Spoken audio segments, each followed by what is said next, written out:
Hello everyone, and welcome this year to our BIPOC Vamp games. Yay! I am so excited. We have something new for you this year. This year I am going to be taking you into the world of downtime actions. And what exactly are downtime actions? Downtime actions are small, intermediate, personal actions that you can use for your players to push the game forward, help develop character development, and also bring threads into your game.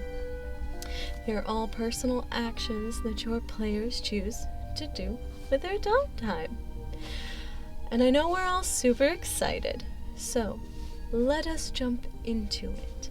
But before we do, I must warn you that this is a Vampire the Masquerade game, and VTM is rated M for mature audiences and does contain actions of violence, depictions of death, power struggles, and other taboo subjects. If you feel uncomfortable at any time, please step back, take a break, and relax. Thus, we are playing monsters. We do not want to be monsters ourselves, and my players have informed me of all of their lines and veils. You may dislike and disagree with what the characters' choices may be, but please make sure to separate them from the players. And before we end our game, at the end, I will introduce all of you to my lovely players, so be sure to stick around. And I hope you all enjoy the young coterie that we have for you this evening in New York, an Anarch group. And I hope that you all enjoy the Big Apple.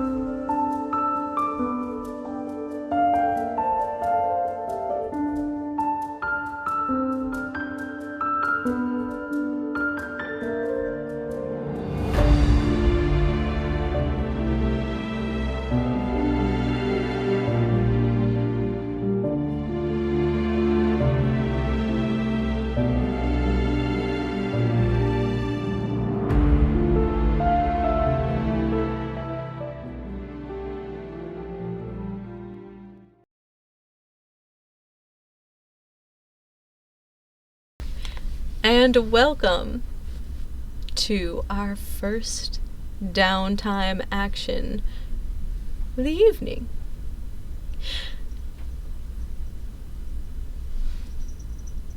Maddie, you have 3 guesses for your word of the day. Starts with D. Okay. And just establish, if I guess correct, I get experience, right? You will get an extra experience points. Okay, cool. I just wanted that for the record. Yes. Okay. I guess desire. No.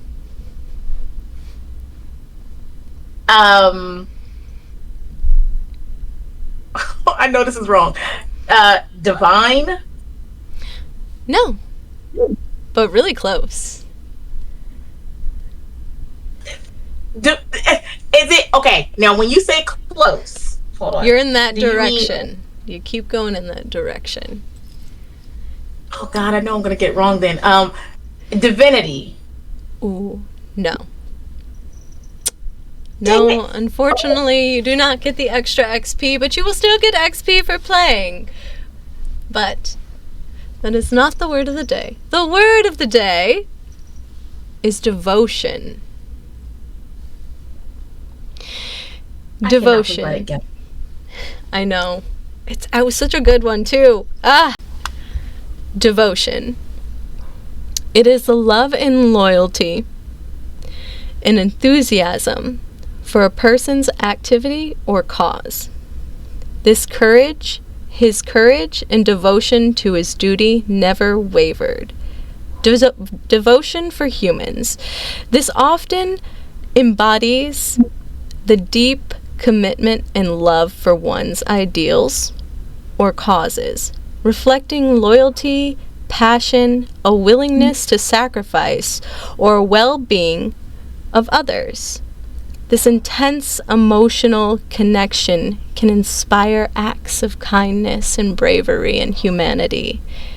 And yet, for kindred, devotion takes on a more complex and darker tone. It may revolve around the allegations of their clan, their deep-seated need for companionship, and yet this word that is stained in crimson liquid that stirs kindred's blood. How does a young neo-knight navigate the complex interwoven power dynamics of manipulation and internal struggles between their predator nature along with their deep yearning for companionship? And when does devotion become obsession? As we turn our cameras on for the first time this evening to a rather particularly interesting place, Maddie, will you go ahead and do for me your rouse check for the evening? Absolutely. I do not get hungry. You do not get hungry. As we turn the cameras on, you feel your blood rush and the crowd yell and scream. Knights line in a captivating dust bowl, the sound of horses mixed with clanking metal and cheering fill the room as kin are dressed up in beautiful flowing clothes and attire, robes that capture a Renaissance feel. We are at Time Medievals, a Renaissance-based fair that has carnival games and old-timey aesthetic. And as the crowd yells and screams, Maddie, will you please explain to us what you are wearing for the evening? Okay. So Maddie is wearing a long dress that is floor length, okay? No matter what Romeo thinks. It is floor length. It is a dark burgundy color, so she has opted to not wear her signature black as she normally does, but it's like a nice deep burgundy. And if you look close enough, it is a floral print that's like a 2 shades darker than the actual burgundy. So it's like almost like when you think of those really nice curtain type like design type thing. And she's corseted, and she has belts going across the corset, trimmed in gold. And her hair is actually styled. It's still curly, but it's actually kind of pinned up, letting her neck breathe. She is wearing the necklace that Romeo gifted to her, the one that has like the bone kind of design. She's giving very much witch in the medieval time. She's giving very much sorceress energy. So that is how Maddie is looking today. Oh, and she has her flower in her hair. Yes, the beautiful blue orchid that you were given at the beginning of your date, the flower. And on the right side of you stands your date. Would Maddie like to describe her feelings or overall the character's aesthetic? I will describe him as well, but I think it's interesting to have the player tell you the person that they want to spend the time with.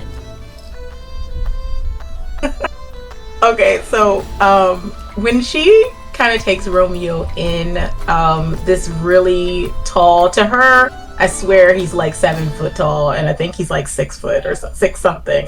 But yeah. is he like 7 foot? Like, so she feels very much like small and protected, and seeing him in his armor pieces and things, she finds it funny, but in a reminiscent way of how they first met.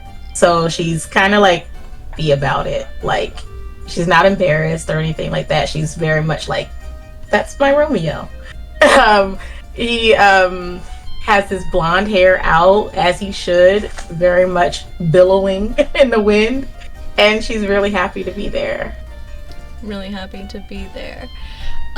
For our audience, as the storyteller's description, Romeo is a 6'7" tall, blonde man. He wears armor that is reminiscent of the 14th century, rusted. He has beautiful, piercing blue eyes and almost looks like he is ethereal in this situation, but only because he fits in very well. He has stubble that runs on his pale skin that glistens in the sunlight, and it looks almost reddish blonde brown. It's not as blonde as his hair. It does not match the length or the beautiful sun-kissed hair. And as you two hear the crowd yell, you watch the green knight and the blue knight crash into each other. Swords clanking, metals clanking, and a yelling from the air. And you see the dinner that is placed in front of you coming down. You see people passing around the giant turkey leg on the tray. That is a complimentary meal with your date, your dinner with the tickets that you bought. The guy says, dragon leg, and hands it up to you. As he lays it down on the desk, you can see your date look at it and tilt his head and then look back at you. Is everything about dragons here?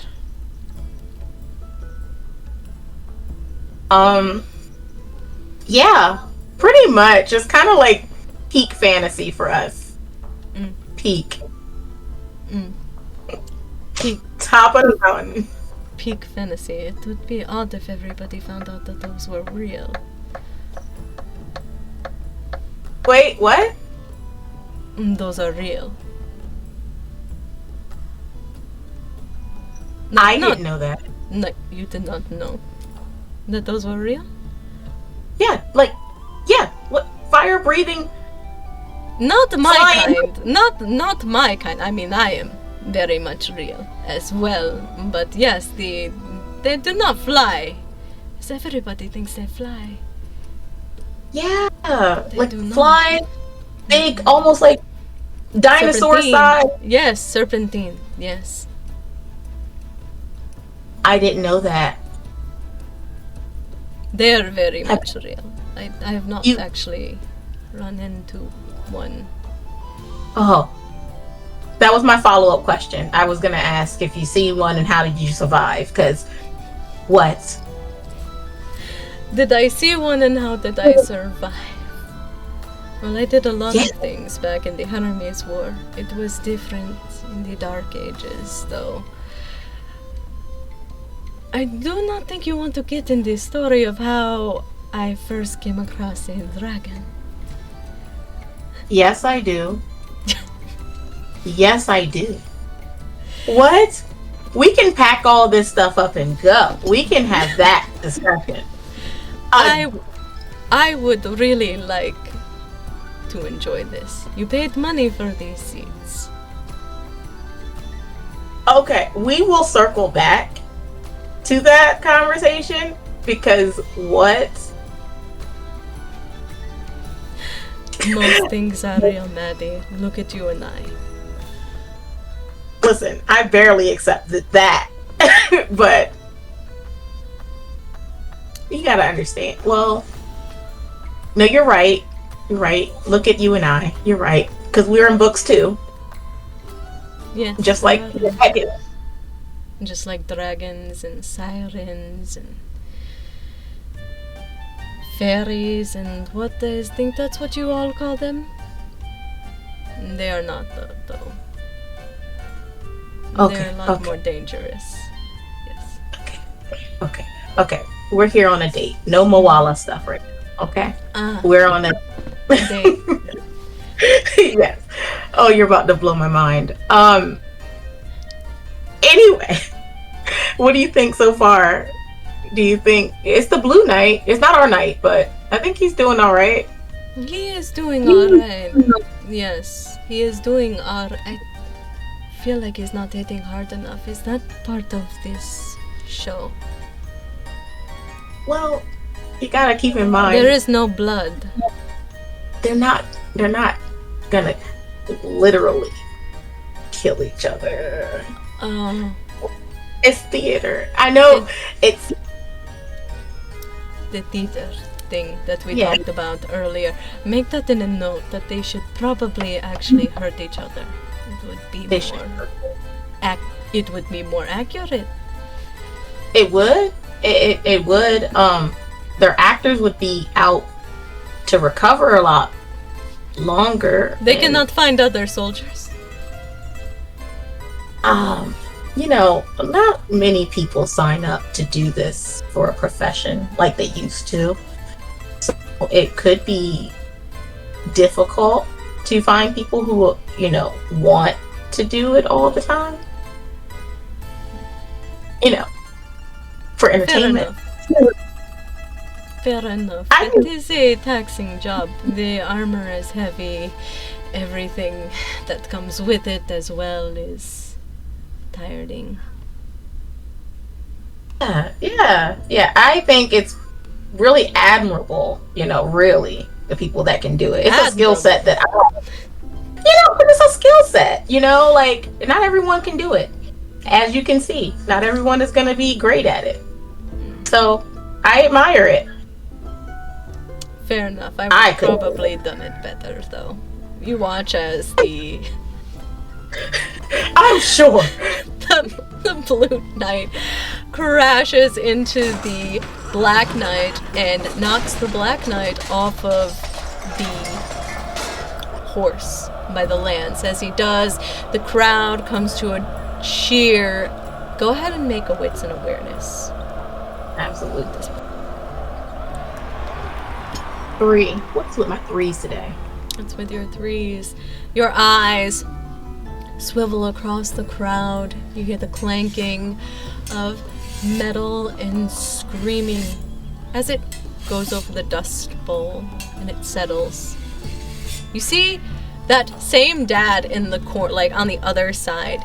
He's on the Blue Knight side with the kid and the mom and the 2 others. Your eyes go there for some reason, and you see the kid screaming at the top of the lung, the one that almost hit you with the toy in the head. And yet, as you're watching them, you turn around because you feel a shiver kind of run down your spine.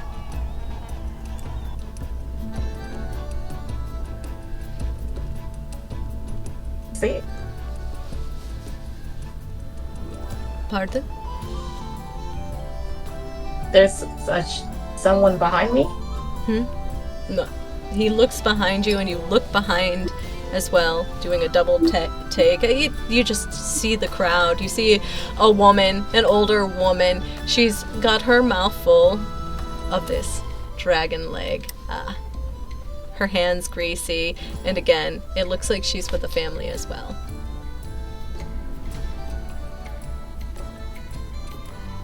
I don't know what that was, but some made, right? I would like to drink, though. Can I rouse my blood so I can drink alcohol? You can rouse your blood so you can drink alcohol. Alcohol. Rouse. Don't get hungry. Yes, Don't get I didn't. hungry. You will be spitting that up later, but yeah, you were able to hold it down. But as you do that, you are activating the Blush of Life. Do you remember what the Blush of Life does? Alright. Yes. I hope I don't get in trouble for that one. Yay! You get to take a sip of your alcohol, and it's divine, it's delicious, it's sweet. You have your beautiful times mid-evil cup. It's beautiful. And as you take a sip of it, you feel a rush of sweet... What alcohol are we having? Peach this evening? Mai Tai, like a peachy Mai Tai. A peachy Mai Tai flavor hits your senses. You can feel your blood moving, coming to life, and even the rose bit of a tint on your face. You can see your date looming down at you as you are completely just sucking on your alcohol. Attention off the game now.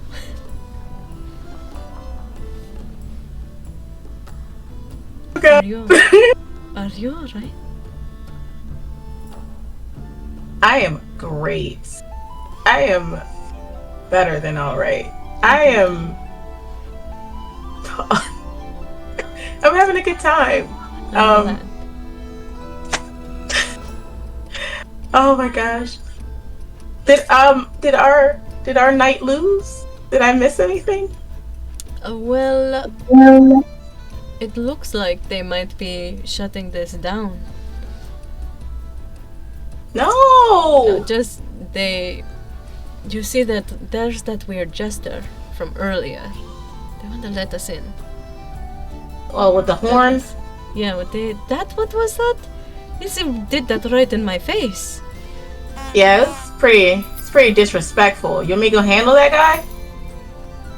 You want me to take care of that? You would take care of that. Oh, I'd take care of that. How about when we are not on our date, you take care of that? Okay. Alright. And if she can catch the jester's eye, she'll give him one of those. Like one of those. Yes.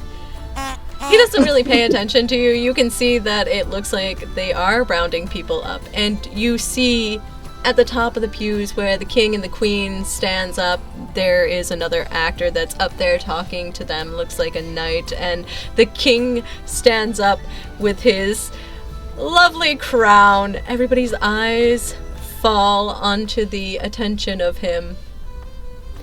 Lords and ladies of the land, unfortunately, one of the horses is not feeling well. We are going to have a short intermission and we will come back and go forward with the game. So please enjoy the street fair while you can.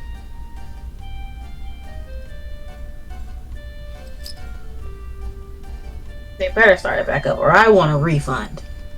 Is it usually like this? They said they were going to shut down early and... I mean, to be fair, I haven't been since I was like a kid. So, as far as I remember, no. But I think the actor let it slip that they're doing construction. I don't know. Maybe. I don't know. We can kind of go... I think this is a lovely date. I don't know how I'm going to top it.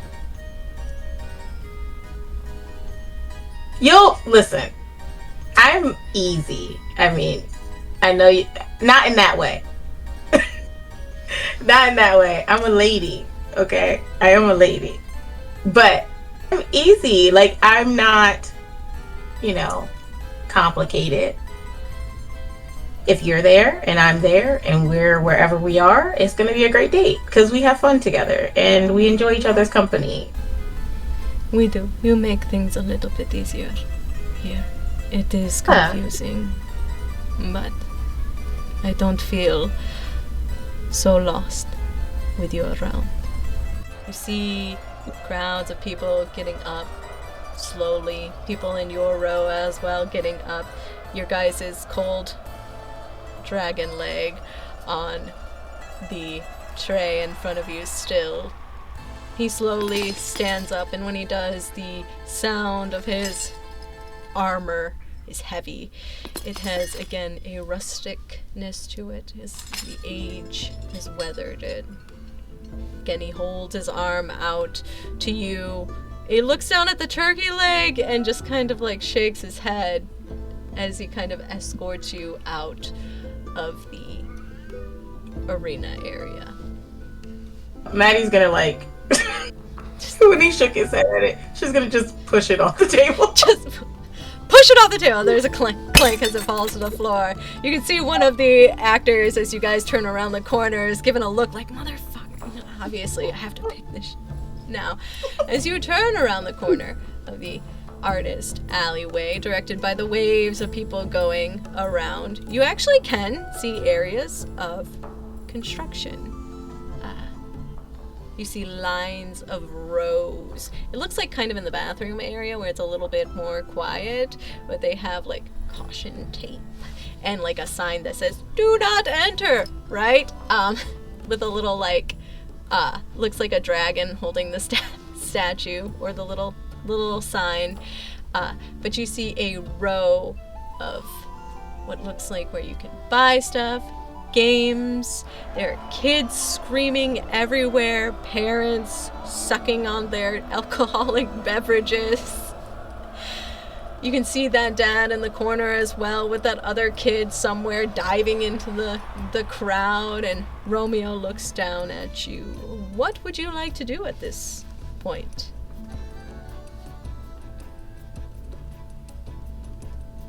Did you see anything that you want to buy as a souvenir? I did not really see anything that is really my type. What would you suggest? Oh, you should get one of the light up swords. I think that's a really cool, it's a cool souvenir. Like, it'll remind you of this place and this date. Like, it lights up. Some of them are sound activated, so if you like talk or stuff, it'll like light up to your voice, and like little whooshy noises and stuff. I know kids eat that stuff up, but I do too. I think they're cool. Well, I'm glad you like swords. And as you guys walk, looking for these lighting up swords, go ahead and do a wits and awareness. 4 this time. Yay. 4 successes. With 4 successes, you can see 1, 2, 3. There's 3 games that look interesting. You see that there are tickets that you can get. You can see, like, as you walk by, like, the souvenir area, they're way freaking expensive. The sword, like, you probably could win the tickets more than what the sword is actually valued at, because, you know, they rip us off there all the time, right? It's like $200 for this light up sword.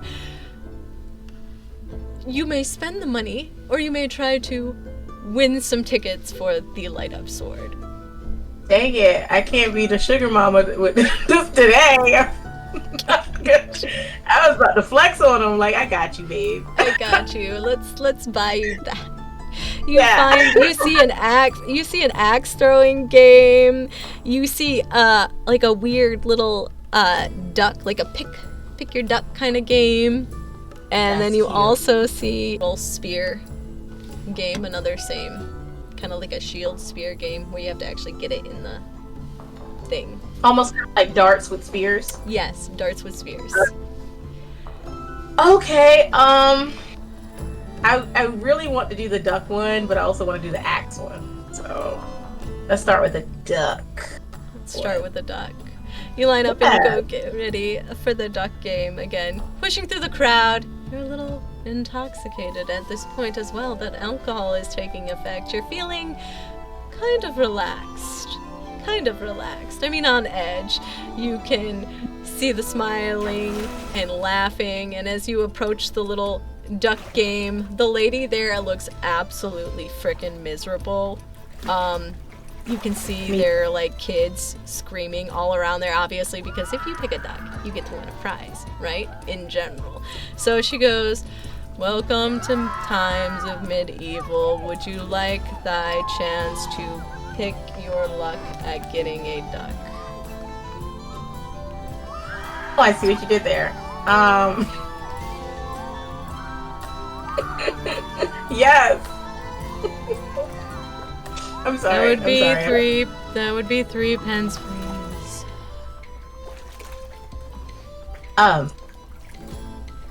Is that $3. Gotcha. Do you take card? Yes, we do on here. Scan, please. Hey. Go pick a duck. She's just like, pick a duck. I mean, I don't blame her. I don't blame her. Yeah, you can see the kids screaming and putting their hands in the water. It's very chaotic. There is a mess everywhere. You see Romeo like looking at the lady and looking at the kids like bewildered. As you pull up to go pull a duck, go ahead and do your dexterity and we'll say resolve because there's a lot going on, and I will roll to see what you get. 2. As you reach in for one of the ducks and you pull it out, a kid pushes your hand out of the way and you look at the child like he's freaking feral, just screaming, and you go back and you grab another duck. You grab a little, what looks like a little blue duck, and you pull it over and it's got the number 7 at the bottom. Ooh. 7. Close to heaven. Is that the thing? I mean, for me. I think I would like to Choose a duck? pick a duck, that thing. Yes, it's on me. She's gonna swipe her card again. You're gonna go right up to the lady. She's just gonna hold out the thing and it goes beep again. As he does, he goes over to the water. He pulls off the rusted gauntlet on his hand and he sticks it in and he picks out a duck. As he picks it up, this one is just a regular little yellow duck. It's a little squeak to it, and he shows it to you, and you can see the number 3 at the bottom. 3. That means you're close to me. See? You are really good at the rhyming thing. I do my best. I am very impressed. And she knows he means it. You give the duck to the lady, and she pulls off the amount of tickets that you guys won altogether. 9 tickets. Pops them off, gives them to you, throws the duck in a basket and says, "Thank you for picking your luck with picking a duck." How much longer is your shift, sweetie? I've been here for like over, what is it? Almost 12 hours. I'm trying to get everything done before construction. Isn't that some type of labor law? No, because I still have like a 12 hour or 8 hours in between my shift. My next shift. Yeah. Legally. I wish you luck. Do you want me to trip a kid for you or something? That would be delightful, actually. I got you. I'll give you a good little laugh. I got you. Are you gonna try to trip a kid? I'm gonna try to get away with tripping a kid. Okay. Oh my God. Plus, I want to trip the kid. I want to trip the kid that pushed my hand. Okay, dexterity and your seprofuge, because you are lying about trying. You're trying to make this smooth. Oh. Nothing. Nothing. No. You go over, like, you try to sneak to try to, like, trip the kid. Like, you pretend you paid, and as you go to pretend to trip this kid, he kicks you as hard as he can in your shin. You will take 1 aggravated damage for that. You're gonna have a nice little bruise, but it will heal at the end of this night after you rest. I'm gonna look at the parents and be like, "Get your fucking kid!" We're What the sorry, we're hell? sorry, we're sorry. He's not usually like this. He had a bunch of cotton candy earlier. I am so sorry. You see the mom pulling the kid off. Bring him back over to the... Is the girl watching? She Did you definitely see that? laughed. She definitely laughed that you got kicked. And she's just gonna wave and hobble off. Hobble back over to Romeo, who is looking down at you a little confused as he itches his head. Did you? Just kidding. Are you alright? You didn't see anything, okay? You did not see that. Oh god, this is so embarrassing. Are you okay? I will be. Physically, I will be. I don't know about emotionally. I don't know. I was just trying to Help. Yeah, she seemed miserable. So, You care deeply for others. you know, I know what it's like to be in customer service. People are dicks, so. I like that about you. What? That I'm nice? That you think of others. I mean, it gets me caught up in stuff too. So it's a double-edged sword. It's a double-edged sword. Lots of Like, my era references? Is that the thing? listen. Do you like it? I do. Okay. I Then like I'll that keep you doing it. tried. Yeah, Because you care. I do. I'm trying to get points with you because I would like a kiss tonight. You know I'm forward and I know how you are, but hopefully I'm getting points with it. There is a process, but maybe.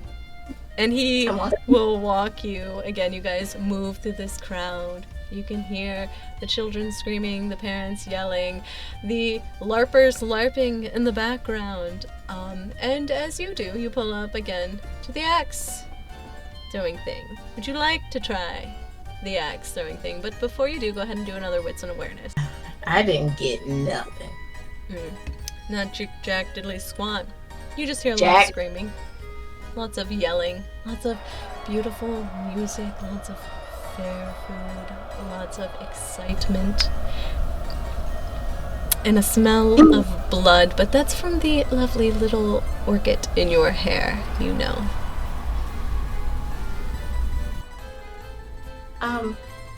Did you want to try the axe throwing? I don't know if I should. Just because, weapons. You did really good with the duck one. Yeah, but I'm a little inebriated, so I don't want to accidentally hit someone. How about I'm not I too help gone. You'll help me? I'll help you. Okay. Let me find the who works here? Hello. You go up to the line and you see somebody that reminds you of another person you know. Very, very, a dead person you know. He's dressed in armor. He has a staff, and maybe that's what it is, as he turns around and he goes, "Good evening! May I help you? Would you like your chance at throwing an axe?" Yeah, I would. 20 pence. 20. Okay. You're I literally throwing an axe. Yes. Yeah. I mean, I got it, of course. It's for both of us. Both? Are you buying 1 round or are you buying 2 rounds? Well, how many times did we throw it in one round? You throw it in 3. Oh, within one round, we'll just split. You know? Fair enough. $20. I mean, pence. Scan. You scan, you pay your money, and you go up. You can see the row of people with axes, and yeah, I'm gonna go up to Romeo. This is a date, you know. I'm gonna go. Can you please help me? Show me the right form. How do I do this? Of throwing an axe. I'll leave it Yes! that was not my thing, but I can try. I've never thrown an axe before. I didn't know if there was like a form to it. I don't want to I already hurt my leg. No, yes, you do not want to hurt yourself at all anymore. He grabs the axe, and you watch him kind of look at other people as they are. Oh god, I gotta roll for him now, don't I? Well, as he takes the axe, you watch him look it over for a second and look at other people. You see how they're like lined up like this. They got their tongues sticking out like they're gonna, and then he watches them fly it. You watch him do this for a good maybe 2 minutes. You don't think he's gonna do anything, and he doesn't even move. He continues watching the people before he does it with one hand, and it doesn't just not hit the target. It literally ricochets the whole entire, thing, the little, the stand that it's on. It hits the edge of it and knocks the whole thing off. I am... This place is rickety! This place is rickety! It's very rickety. Is that the thing? Rickety. Don't worry, I've got it! Somebody go clean that up. You watch as there's another actor at the end going to go pick that up. You see the axe stuck on it, so you do get points for that. At least you can see it's in the outside ring that says 2, so that's good.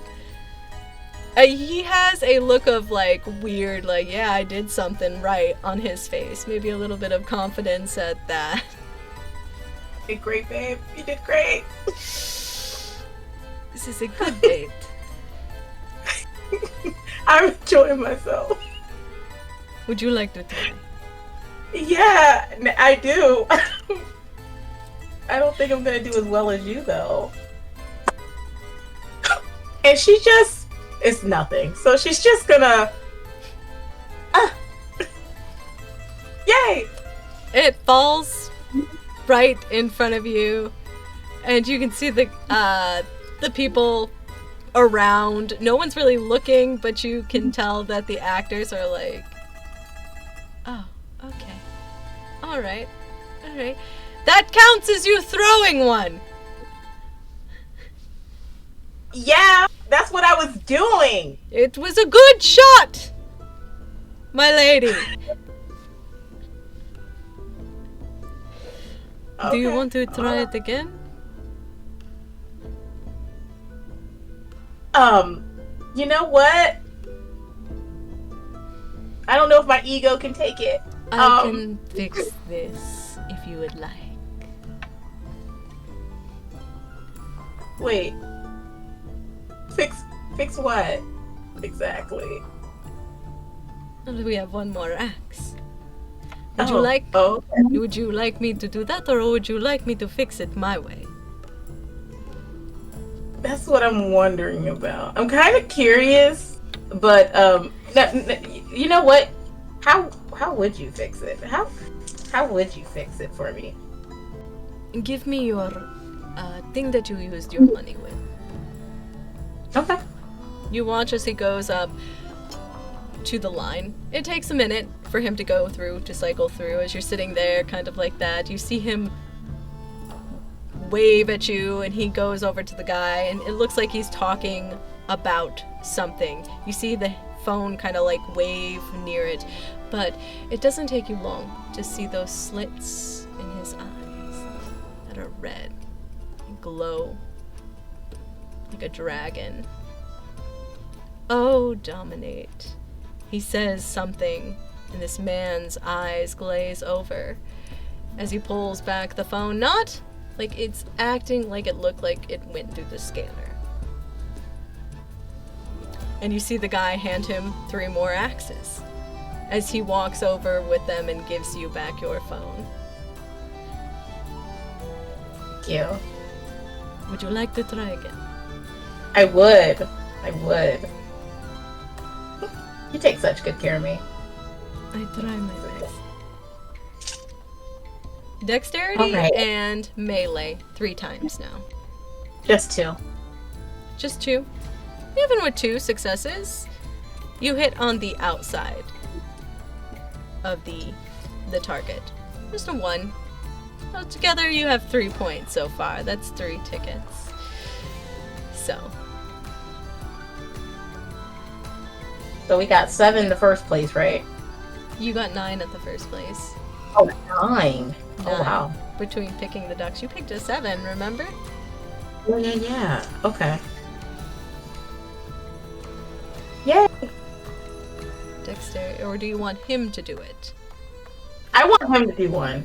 You watch him easily, again, take up another axe, and he doesn't really look, he just kind of throws it, and it hits right on target.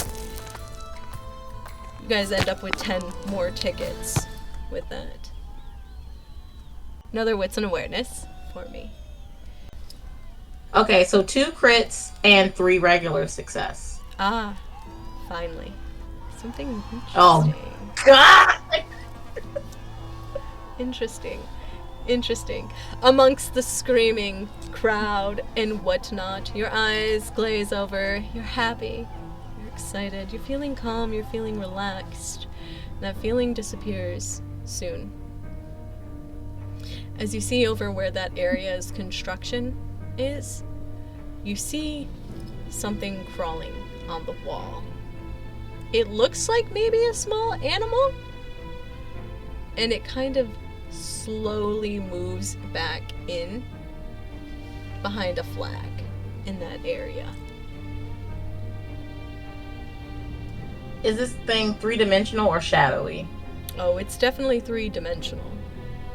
So it's like a giant. With your lovely awareness, it's definitely not shadow. It's it's a physical thing. Animal. Like, you don't know what kind of animal. It kind of looks like a dog with a really long tail.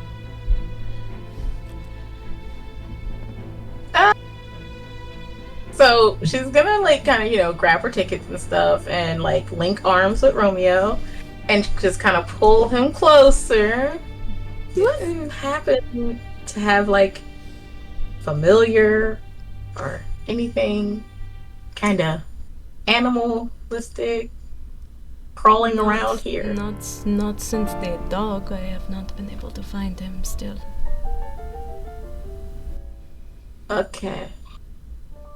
Okay, so it's not yours. What is mine?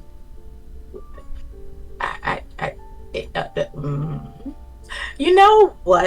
I don't want to. I feel like every time I tell you stuff, you leave me. How about I don't with you this time?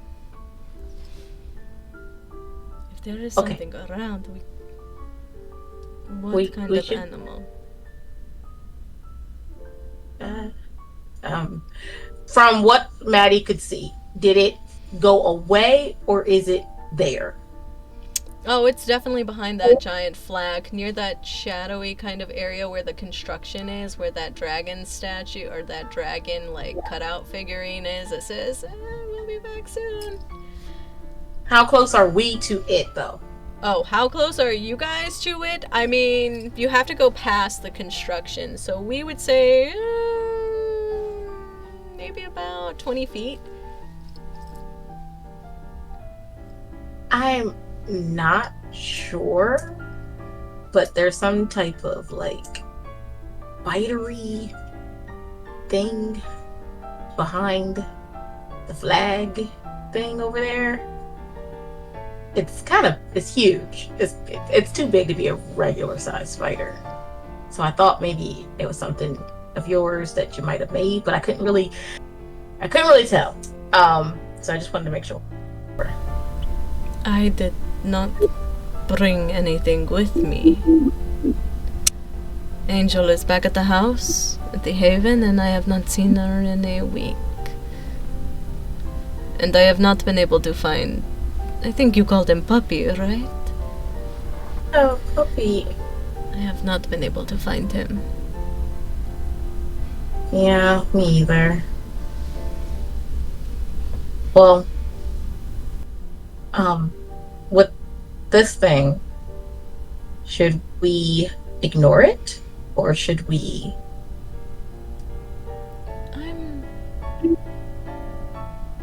Let us talk more privately. Yeah. As I feel as if there is a child kicking my leg. He looks down and you can see a kid going, ah! One of the parents coming over dragging, because he wants one of the acts, and he gives it to him, like the small human. He's just like, here, like, God, they are feral. You guys go and you gather your tickets. You click them off. You can see another area that says off instructions, where you go over in that area away from the one where you saw that weird little like thing with animal. That again, that was weird. As you navigate through the crowd of kids and LARPers and people, you have your tickets in your hand. You pass by the the place where you turn in your prizes that you can get. You can see a horse, you can see a stuffed dragon, you can see the sword that you were talking about, you can see the crown, you can see many different gifts. But you guys make your way over, kind of in that shadowy area. You can see the gate from here as well, and your eyes are completely focused on that weird flag, hoping that that thing doesn't come out. But for now, you guys are alone.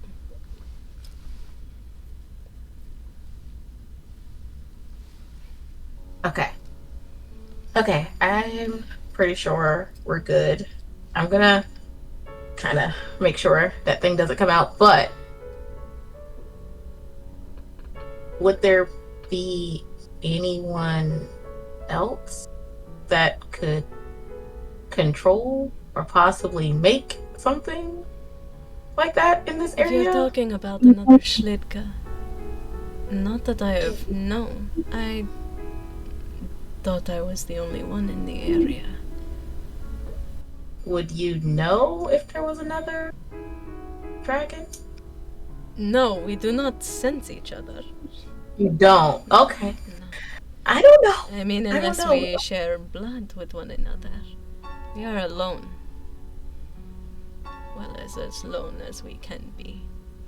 I wanted to give you something before I forget. Okay. And you watch his hand go behind his back again. You hear that popping sound of what could have been bone or something. And as his hand moves out from his armored piece, he has it looks like a weird kind of U-shape, almost like a moon crescent piece. It's white, it's ivory, and he hands it to you. This is... I had heard Susu talking once about decorations that women like to do with their hair. They said that it was something of the crave. This is a piece of myself for you. I know we do not have a lot of time, but I made it out of my fourth rib that lies over my heart. I am... Whoa. Let me take a minute here. This is so sweet. I have something for you too, but I don't know if I can top this. Oh my god. Romeo. Over your heart? That's so poetic. And you won't kiss me. But you're gonna give me your rib. What? Oh my god. Now I want to kiss you more now. I know I am difficult in old fashion, but all things good take time. Okay. Okay. And you are worth the wait, Maddie. I hope that I am worth it as well. You are. I am impatient. Because I bet you're a great kisser. I have been told I actually kiss like a baby yak, believe it or not. Really? Yes. A compliment. I'll be the judge of that, okay? I will be the judge of that. Fair enough. And she'll try to like put it up into her hair alongside with the flower off to one side, and she'll pin it up. Do you want your gift? I would love to see what you brought me. Okay. So she goes into her bag, and actually she pulls out it's a necklace with a pendant. It's kind of small, but it's like one of those open like locket, and on the inside she had it engraved, and it says Aime on it. She knows what it means, but she's not going to tell him what it means. But for anyone else, just above table, it's Pig Latin for mine. So she's gonna she's going to give him a heart pendant, and say, when things get a little easier and we can actually be together without you having to leave, I'm gonna put something in this. But I guess you have to be patient for that. And you are worth that. This is beautiful. Madeline, it is gorgeous. This is... He kind of tips it between his fingers. It has words on it, but not my home language. I am going to treasure it always. I will keep it with me everywhere I go. Yeah. Absolutely. You can put it around your neck, or you can... Well, actually, it's a necklace, so yeah, put it around your neck. I will put it around my neck and keep it with me everywhere I go. I will not shove it where my rib is missing. Yeah. So... Now listen to me. I know you can move things around in that body. So without that rib there, I'm gonna need you to move that heart somewhere else. Ah, fair enough. You know, I can just kind of encase it in bone. Oh! If you would like. I would. You're not the only person that will freaking rampage if something happens to you. Just so you know. I'm not. You're not. Who else will? I will rampage. Alright. Will anybody else rampage? Does anyone else know you like I do? Angel. Do they? Angel. Yes, Angel and me, that will be my partner in crime. And we will destroy everything. Be careful destroying things. You might attract other things. Dragons are the least things of your worry. I mean, someone has to pay. You know? Right?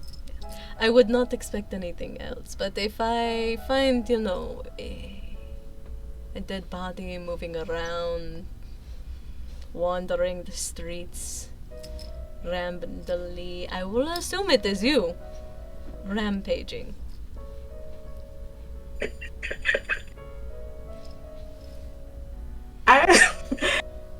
remove like little pieces, not a whole body yet, Really? but yeah, That's impressive. yeah, yeah. You've been gone. You don't know all the stuff I can do now.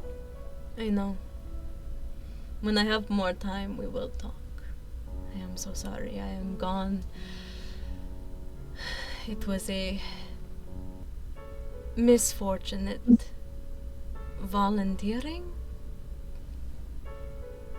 Yeah, yeah. I don't know why you didn't send someone else. Ugh. Well, I could I mean, not. you are the boss. And that is, I was not. I mean, Alistair was there, but dressed as Nyx. But I was there as well. Do you remember? I cannot do. control him. And unfortunately, what Susu wanted was something I was not willing to part with.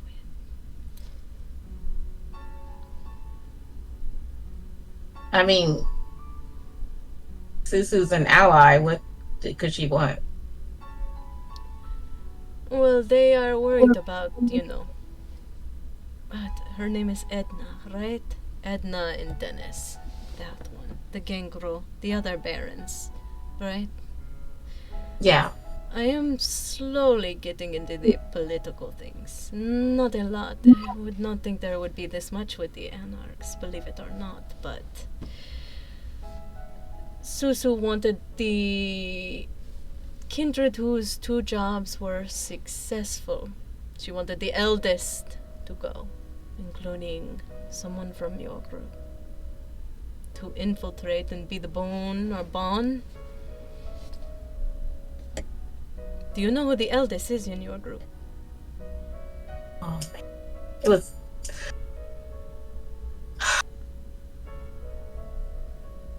I could have gone though. I feel like I'm just worried that if you're discovered, and if they discover who and what you are, it's going to be way worse. That is true. But You I don't think think I can. could? I don't know if you can handle gang girls. Or a whole group without.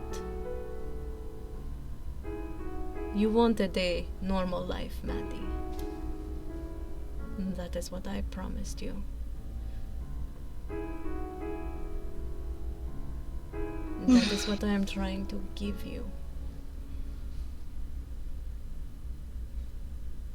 I know. Your coterie is...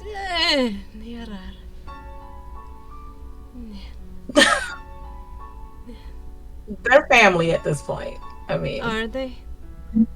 yeah. Love them, like them, indifferent. They're still family. As long as you are happy with them. Just be careful. Yeah. Family has a funny way of changing. Isn't that something you should be telling me? Is that not something your clan does? Listen, I'm still younger than you. You're still teaching me lots of things I can learn, It's okay. I can teach you the etiquette from my time. And maybe I can teach you how to do some of the things I do when we take that next step.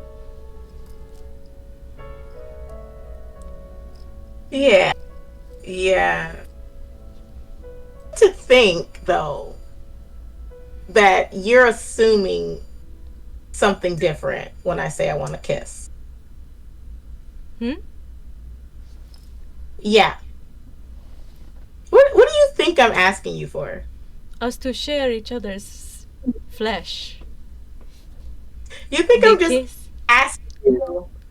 You think I'm just asking you to do that, just willy-nilly? No, it is what we call our kiss. My That's not what I'm fangs and asking. your... Oh, that is not... I thought you were talking about sharing blood. That's not what I was asking you for. I feel like we miscommunicate all the time. Is this the era of... Come here. And he'll lean in. He'll be like, oh, all right. And she's gonna kiss him, like a small kiss on the lips, like a quick one. Okay. As you give him a small kiss on the lips, he's a little bit shooken. It feels cold, that you're warm. He hasn't roused his blood to give him the blush of life. But you feel a little bit of that stubble on his cheek, and for a moment it's sweet. It's kind, and you pull back. You can see the paralyzed look of shock on his face, and as he does, you see it. That weird animal hanging on that flag. Now that you got a better look at it, it's definitely something. It looks like an amalgamation of dog and many other things. You know exactly what that is. You've seen one of those things before. And you see its tail with spikes. It doesn't have any eyes. It looks like it has a snout with one eye on it. And it's aimed right at his back. And you watch its tail fling. You have an action before this, Sweet. I think, honestly, she would push him out of the way, or attempt to push him out of the way. Okay. Go ahead and do your dexterity, and we'll say, since this is kind of chaotic, you're not very focused, right? You're just straight up panic mode, I'm assuming, at this point, right? Yeah, absolutely. Okay, you can do dexterity and resolve to try to stay a little bit more focused, or you can do dexterity and strength. All right.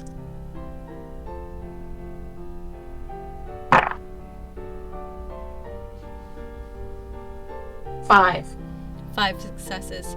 You easily push him out of the way as this thing's tail is like a boomerang, and it, like on a rubber string, lets go as you push him out of the way to land right in front of your feet, exactly where his back was at. And then he knocks into somebody that is familiar to you. It is that dad that you saw earlier. As he pushes back into this man, you see two more shards go right into this human's stomach.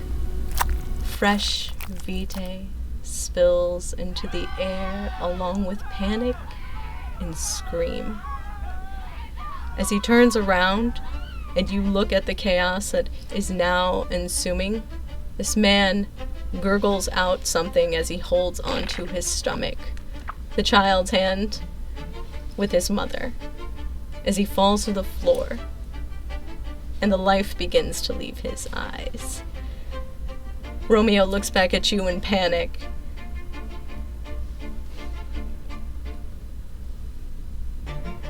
Oh, she's beyond panic. So people saw this.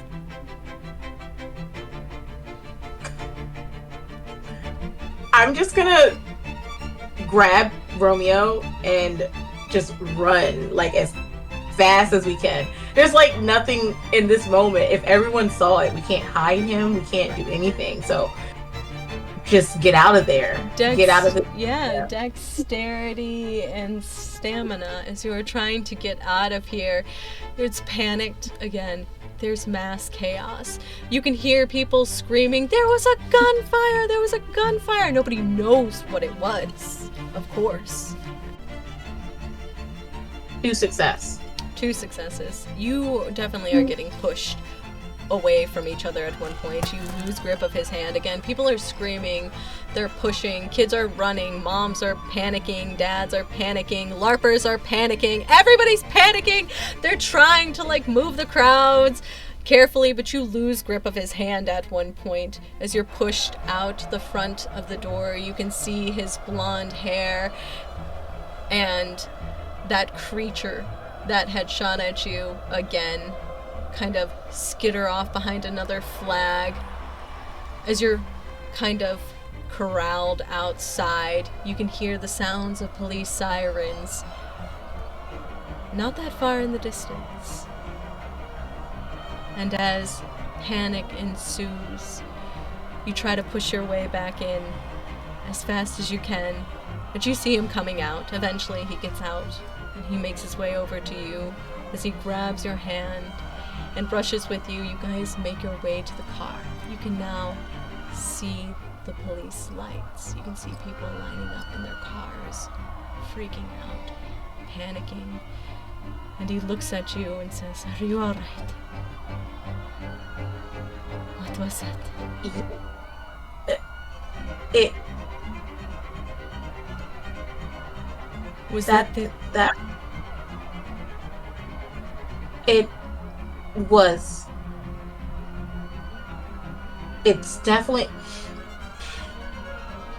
I don't even want to compare it to anything you've created because it was not that. But Romeo, I think there's another dragon. Here?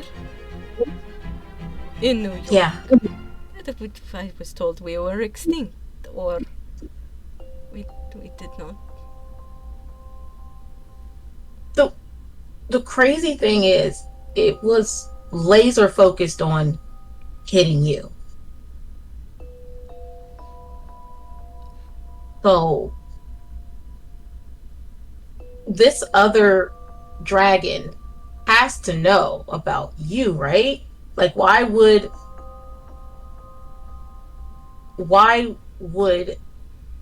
it come? It was like for you. If I didn't push you, I don't know any other. I don't know. I just woke up from torpor less than a year ago. At this point, I don't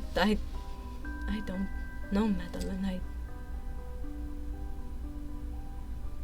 You cannot. You've gotta stay home. You can't go back out there. This is what we're in Manhattan, right? Maybe we don't oftenly come here. Actually, isn't this where the other ones are? Yeah, this isn't our territory, so it makes sense that we wouldn't know. But still, I'm just upset. It is not only dangerous, but people saw. They did not see us do anything, so we're fine. Yeah. Please. Yeah, as far as it looks. Switch this face for a minute. It'll be fine. Oh my god. I don't. Yeah, know. we gotta get out of here. I don't think we should linger. No. But I also don't want to get out of here because I don't know when I'm going to see you again. Or if I'm going to see you again. We will make time. And there will be no if. You were almost assassinated right in front of me. I have armor on. He clicks.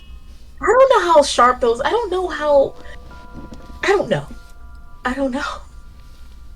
All I saw was something coming at you. And in my mind, you were going to die. And then my rampage was going to start. And zombies. Apocalypse level zombies.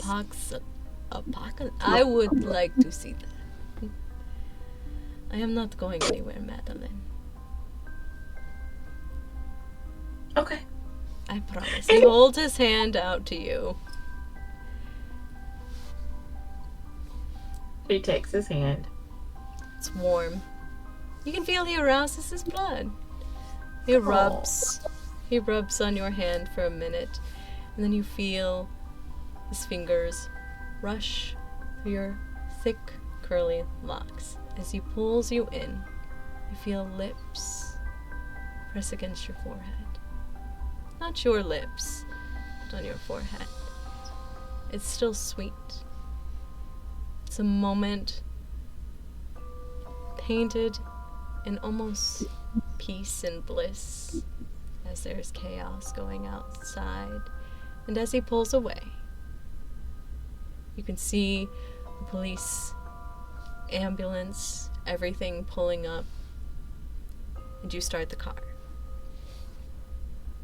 And you begin to drive away from Manhattan. And this is where we will stop our kindred story for now, and move on to our next kindred story for the evening.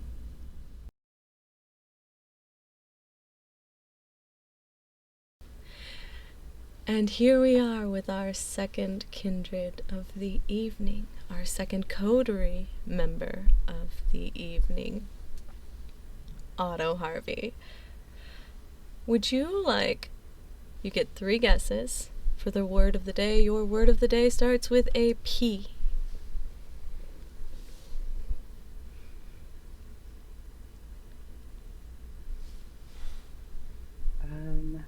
For the word of the day, my first guess is path. No, it is not path. Could it be parting? It's really close. So close. It wouldn't just be part. No, it's not part. I'll give you another guess just because no, it's not part.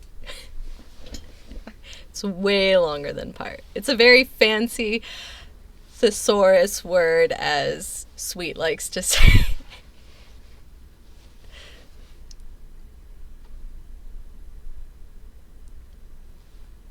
I think I'm too nervous to think of a third one. Okay, fair enough. Fair enough. The word of the day is partition. Partition. A partition is a division or a separation of something into different parts or sections. An agreement was reached to partition the country. For Kin, partition represents a profound sense of lost deflections of individuals and community. It often invokes feelings of grief, alienation, and fear as people themselves separate from loved ones and family members, familiar spaces, and cultural ideas. The emotional scars of partition can linger for Kin. But for kindred, partition often represents the profound division of one's old existence, the separation between human and vampire. The division amongst different clans, the divide between kindred's life into their various stages, such as their mortal past and immortal present. But how does one deal with the partition as a young kindred in a world of darkness? As we turn the camera on this evening, Otto, will you please make your arouse check for me? I do get hungry. Maybe it's because your earlier email that you got, you're feeling a little bit nervous. You can hear the sounds of your sire's words in the back of your mind, and maybe almost see that email that was read with those pictures of you and your coterie members. You're a little bit hungry, a little bit maybe nervous as you approach an area that you've been to quite often, the Divine St. John's Church in Queens, a majestic silhouette that stands against the night sky. With Gothic architecture, both impressive and enchanting. The scenery is usually vibrant with the stained glass windows and the ghost-like figures that seem to bounce off of it. But it's a lot different this evening. More ominous than usual, but that's only because there are red and blue lights that reflect off those stained glass windows. There are lines of cop cars everywhere and a group of kin standing outside, confused. As you come up to this scene, Otto Harvey, you can see police tape strung up, and you can see that this section of the church is clearly marked off to the public. You can see medical vehicles, ambulance as well. And as you are here, looking around, would you like to describe Otto and what you are going to do? What is it that Otto would like to do? Yeah, so Otto, he's a tall, kind of lanky youth. Reddish hair with an undercut. Usually he would be decked out in all of his piercings and things, but tonight he's keeping it low-key in like a sweatsuit. He did not think he would be on errands. And he's kind of skulking around, and I think he's going to cut around and go into the entrance to his Moala's domain. All right. You're going to have to sneaky it back there. As you are going to kind of whip around the church area, go ahead and do a wits and awareness for me. 5 successes. 5 successes. Well, you do recognize some people's faces. You see up at the front of the church, going into the church, you see Denise, the nun that you know, the ghoul that you know. She is going into the building with a, looks like a police officer. Maybe if you had to guess, the head of the chief's staff. He is older. He has scruff brown, dull hair. He looks tired. A mustache. You can see, looking through the crowd though, as well as you're looking around with your wits and awareness, you do notice 2 individuals, and they're gonna set off we're not gonna say a bane, but a warning for you. They're 2 individuals that you have seen before. They actually stopped by at your business of work. You see the older gruff man with a cowboy hat, dressed in black attire from foot to toe, and the young Indian man with short length brown hair. He looks to be in his young 20s. You can see them amongst the crowd, and while they are here, I think you know what I'm gonna say. Unfortunately, you are going to suffer dice penalty while you're here, because one of them has a specific ability. But as you are looking around and you make your way to the back of the church, where your Moala usually comes out of, you can see that that entryway that is there is blocked off. It's like it's been not boarded up, but the way that it is open with the magic that he had shown you, it's not an opening anymore. It looks like it's literally just the side of the building. But you do see a window that you can skitter up to and probably get into.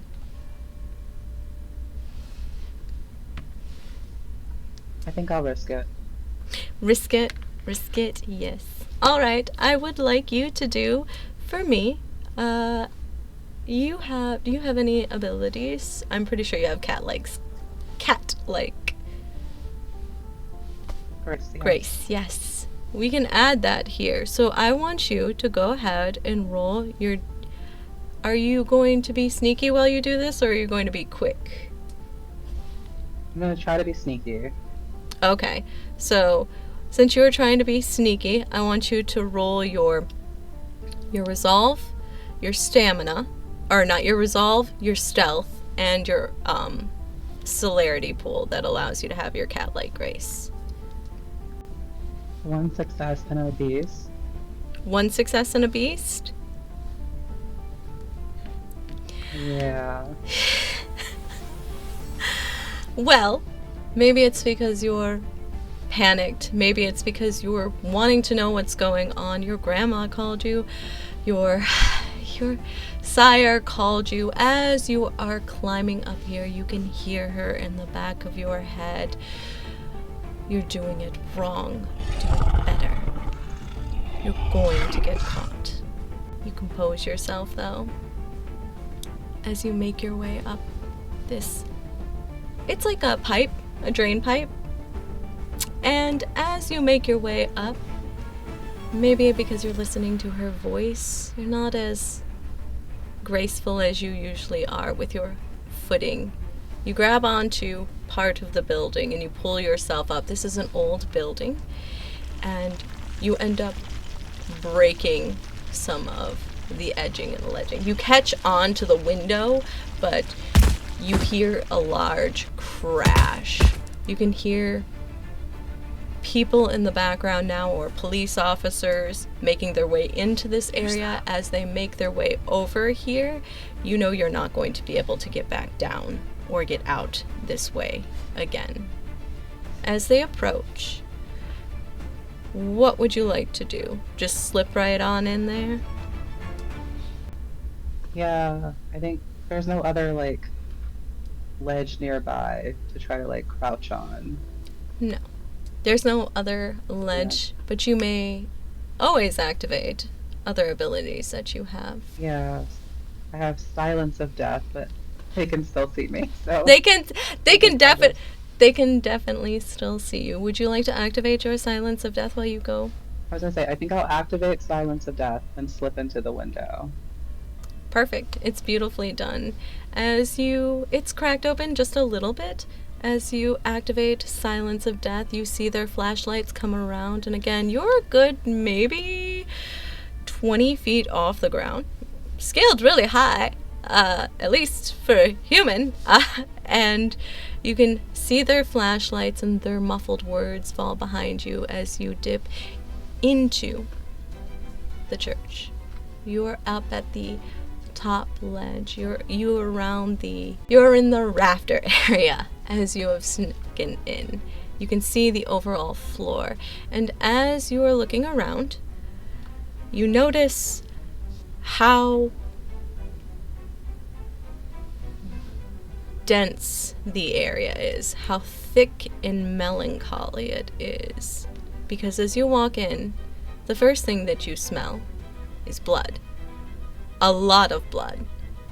A very loud amount of blood. You are a Banu Hakim, but it's not kindred blood. Not yet, at least. As you cover your nose, you make your way up to the edge, and you can see Denise down there. She looks like she's talking with an officer, but you also see, it looks like body bags. Lots of body bags are covering up individuals that are scattered everywhere. This area that was once like very somber, very calm, very peaceful looks completely different. Would you like to do a wits and streetwise? You can do an intelligence and medical.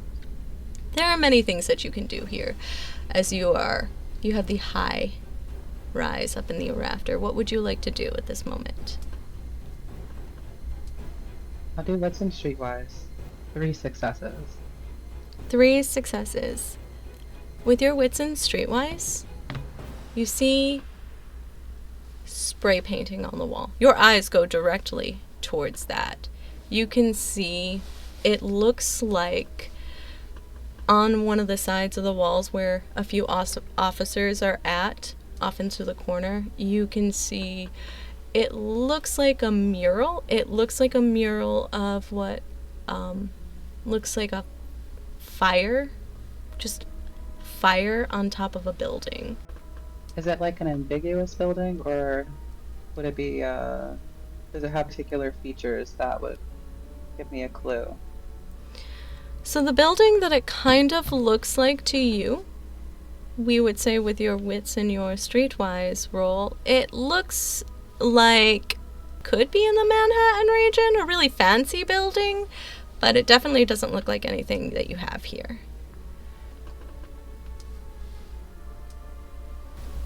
Okay. Can I pivot to intelligence and medicine to try to figure out from a distance what's going on with the bodies? Yes, you can. You may pivot to intelligence and medicine. Well, that's what they call total failure. So with your total failure, it's just a knowledge check. You do get a glimpse of one of the clergymen as one of the forensic specialists is taking pictures by it. It's the weirdest thing that you've ever seen. His body looks cold without any life, but it's not blood that is seeping out of his mouth where you would think that it would be. But you see as they cover the body, it looks like black goo.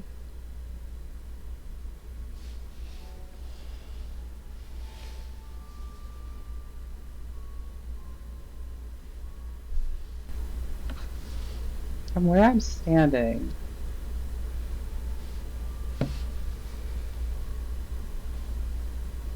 do I get the sense that I could get to the basement without being noticed, or are they kind of all spread out? So Like, they are are they gathered in one? they're a little all spread out. It's definitely the base floor. Your entryway that you're normally at is off in the corner behind the candeliers. So for you to get there, you have Silence of Death activated as well. So that will help you. I'm going to need your 3 rolls. Are you going to be quick? Are you going to be calm about the situation? How would you like to get there? I think I'm just gonna try to gun it quick as possible. Quick as possible.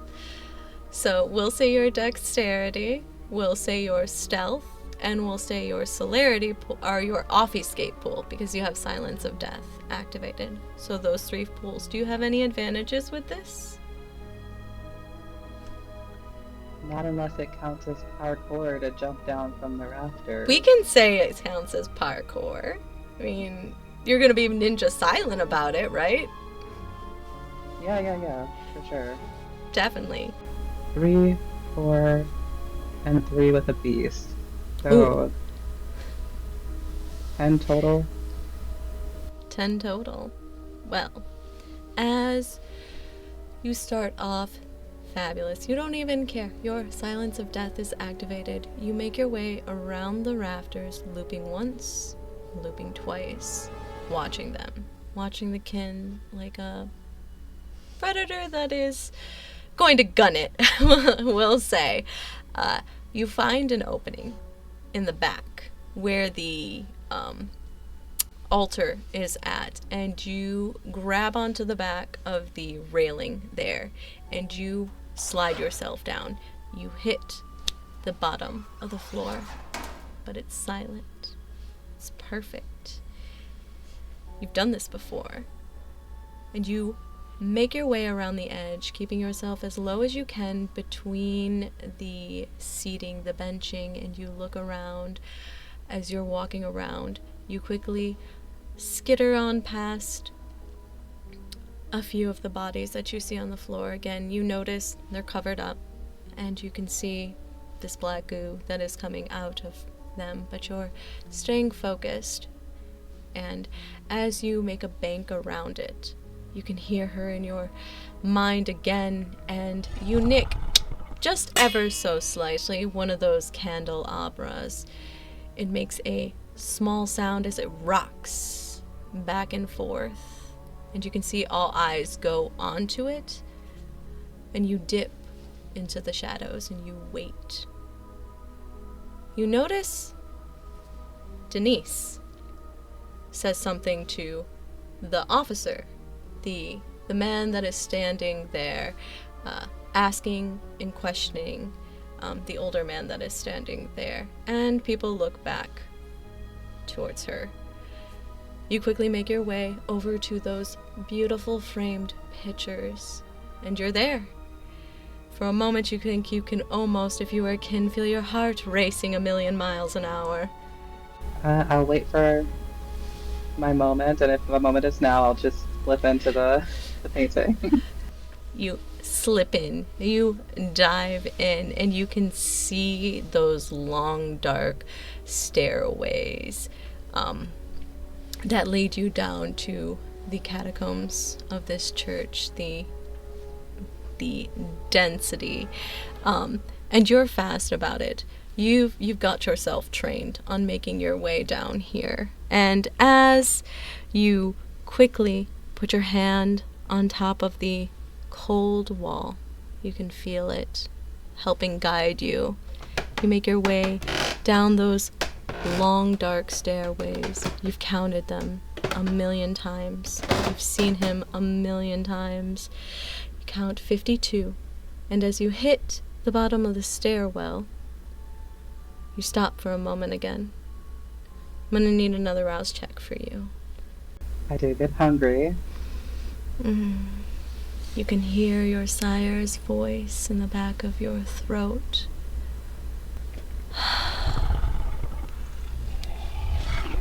Kindred blood. And the archway that he has is broken. It's split in half. You can tell there is no magic as you walk into this room. Walking into this haven that your Moala is at, you can see papers everywhere. There's a giant crack against the wall where you would make your entryway in from the back. There is a giant dense crack in the wall. There is blood splattered everywhere. In the beautiful marbled table that he has that's there, that is made of stone, even has a large crack in it. As you're walking around, would you like to do a intelligence investigation, a wits investigation? What is your first reaction as Otto as you make your way into your Moala's haven? I want to get a feel for... This is so gross. I know the blood is probably old, but I do want to, dip my finger in and taste a little bit, because I know what his blood tastes like. And I want to make sure.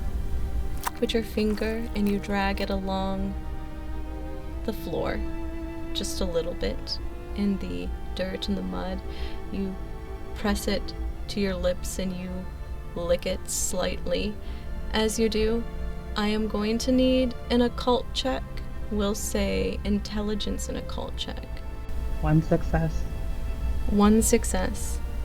It tastes like him, and then weirdly you get a flash. You don't know what it is, but you see an image. You see a man that you saw before. The one with the short brown hair at Judas's party. The man that held the gun towards the back of the woman's head and shot her. You see him standing in the doorway. It's weird. It's like your eyes are looking from behind the counter for justice, or behind the marble table for a moment. It's like you're looking at where you were standing at the doorway and you see him. Alright. I'm gonna do a lap and see if I can glean any of the important items I know of have been taken, like the sword, the jars, the items. All the blood which sorcery. items? you know which items. All the blood sorcery items. We'll say wits and investigation. We'll say 3 rolls as you are walking around, back and forth, surveying the surrounding area. Okay, rough go of it. 3 successes total with the beast. 3 successes with a total with the beast. You begin to hear her voice bubble in the back of your mind, but you say, shh, silence. So then, you're not dealing with it right now. As you're looking around, you notice it's easy enough to see because it is literally right in the crack. You see his blade, his arched, giant, machete-like occult blade that he uses, stabbed right in the middle of where that crack is.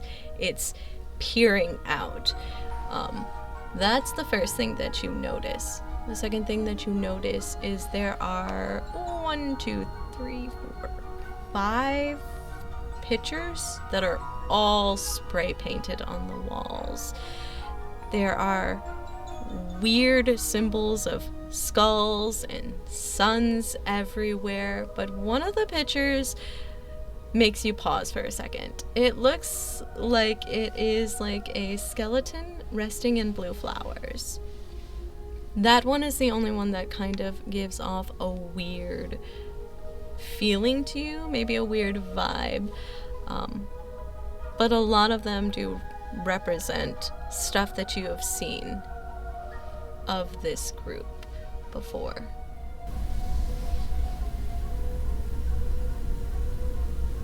Do the blue flowers remind me of the same ones from earlier this evening? What's an occult? Or intelligence and science? 3 successes.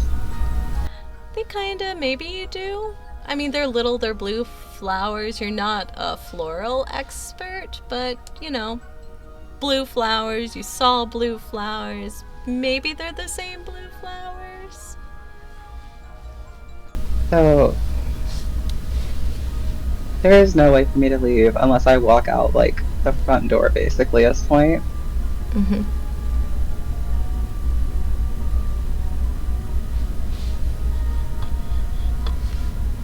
I'm trying to decide what to do, because I really want to talk to Denise, but she is, in the middle of everything.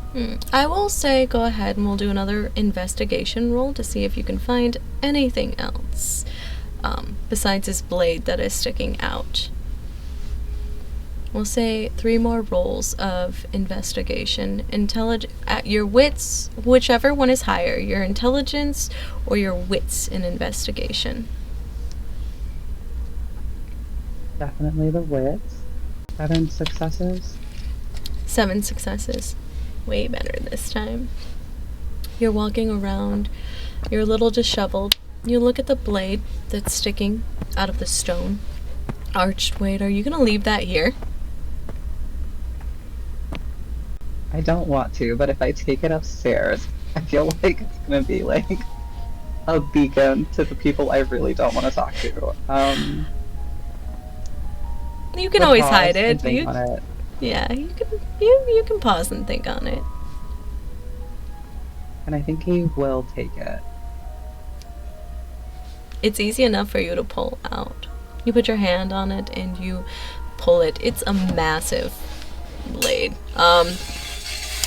Good thing you have sweatpants on. You tell yourself as you kind of shimmy it, back there to hide it in the band somewhere, or even in the hoodie. You could slip it in there. It's from Half in the hoodie, half in the yeah.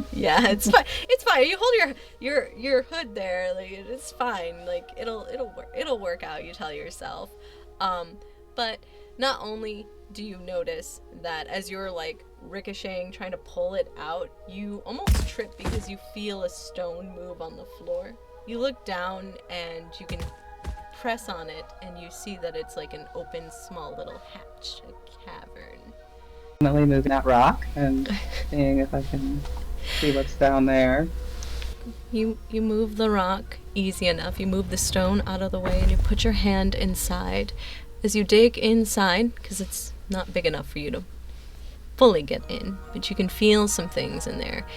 The first thing that you pull out is, it looks like a giant metal, like small latch trunk. You put your hand in there and kind of move around again. You think you can feel some jars in there.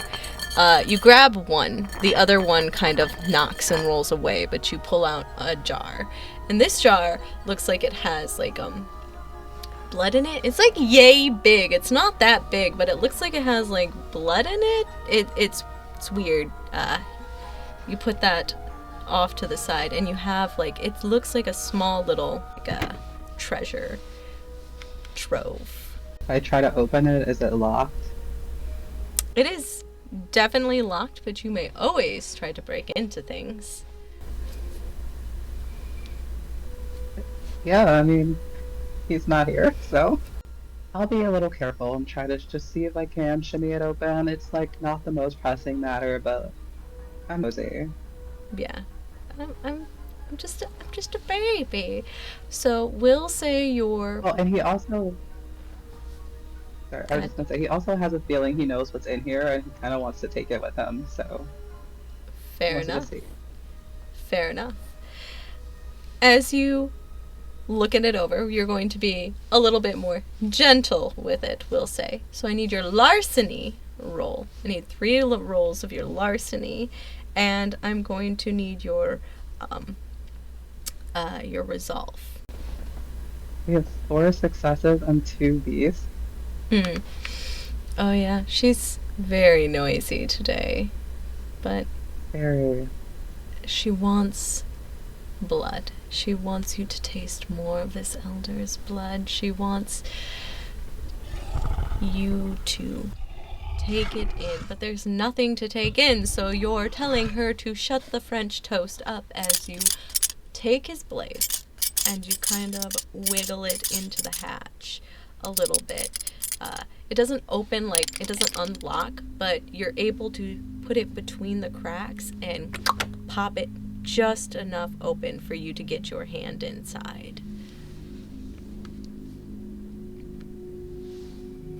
Yeah, I'll stick my hand in a strange box. It's not the worst place it's ever been. It's not the worst place it's ever been. It's fine. You stick your hand in there, and you pull out a leathered bound book. You also pull out, it looks like 3 scrolls to you.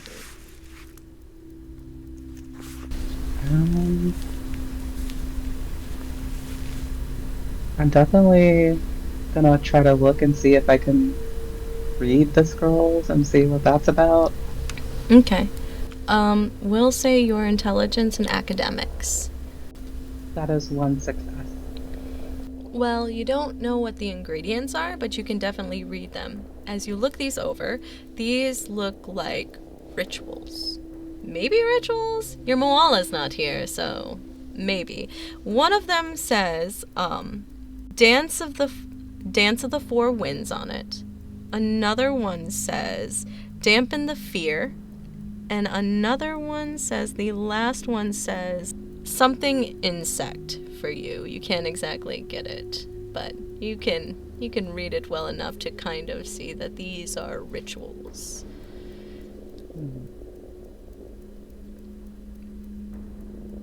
I'll put the rituals back into the box, the treasure chest. I just want to open the first flap of the book to confirm if it's the book I think it is. Oh yeah. You look at this old, dusty book. You touch it. You can feel the age with it.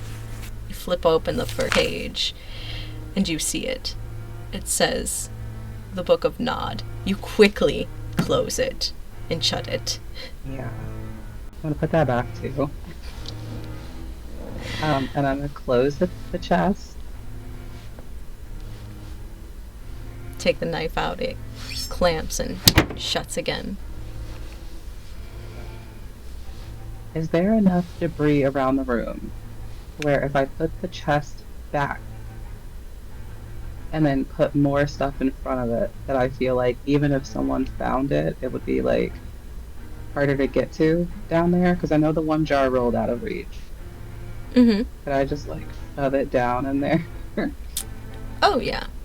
Yeah, you can Then- shove it down in there. Yeah, I'm gonna put the chest back as far as I can, and then just grab random stuff to put in front of it. You are going around and you shove it into the back of the corner as well as you can. Are you doing anything with that jar that has blood in it? I'm gonna slip that in my pocket. Stuff that into your pocket.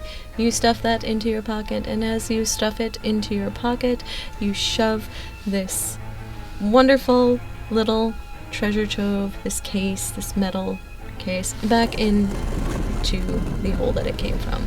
You look around. There are plenty of things. You see one of his old chairs that is here that you kind of lay over top of it, well, you're picking up debris. You think, no, that's not good. So you go and you pick up some other stones and put it over top of it, kind of make it look natural. And as you do, I want you to put walk. it in the hole.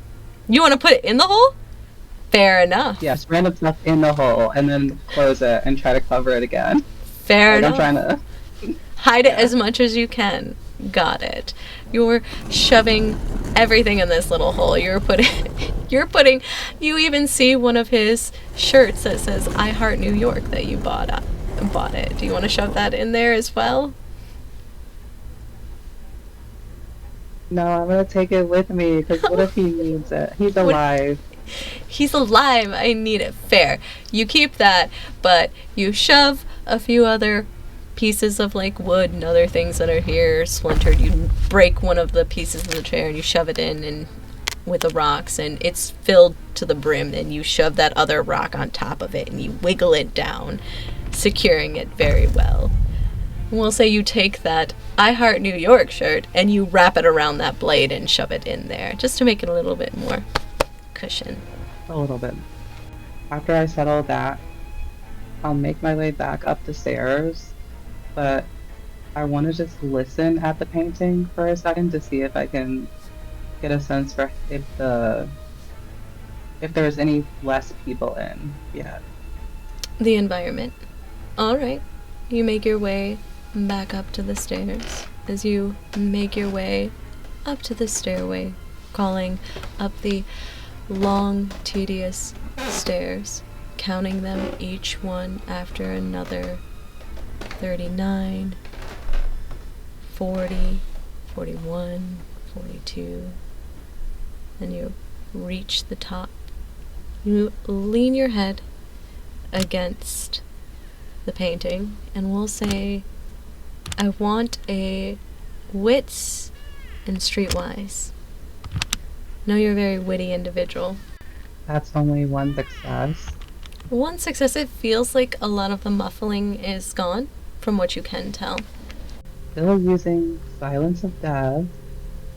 I want to just cut out of the painting and try to make my way to a shadow as quickly as I can. Staying close to the shadows this evening, assassin. Fair enough. Child of Hakim, as you slip out of that painting and shut it, the world becomes silent again around you. Still, almost. You can see a few of the police officers that do linger from here as you're looking around those candelabras. And as you're looking around those candelabras, you feel a hand on your shoulder.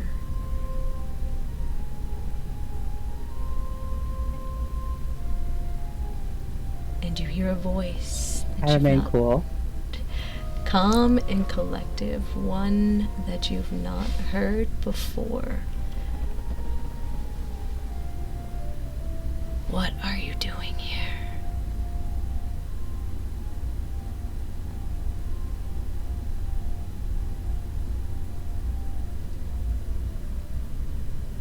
I need to talk to Denise. Denise is busy right now. And you turn around and you see Samuel, the kindred that actually lives here. priest that you know. He has short brown hair. He isn't dressed in his robes this evening, though.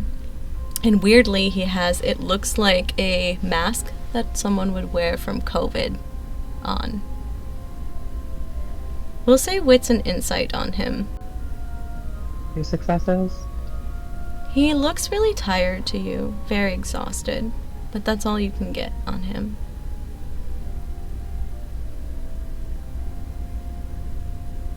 Just lean in and whisper, I have to talk to you.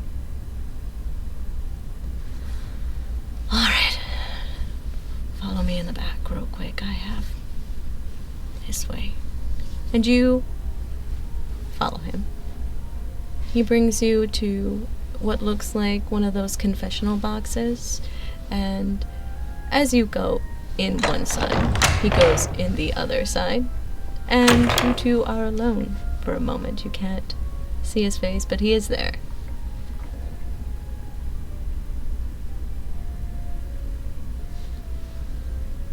What the hell happened downstairs? I don't know. I've never seen these kindred before.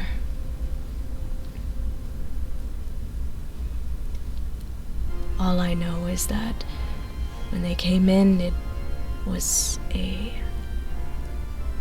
very interesting experience. I tried my best to keep calm. I was asleep, actually, when it happened. I heard yelling and shouting from downstairs before the church shook. And my wraths, I tried to use them. I tried, but I couldn't control them. I don't understand why I could not control them. It was like, weirdly, they had turned on me. I've never had that issue before.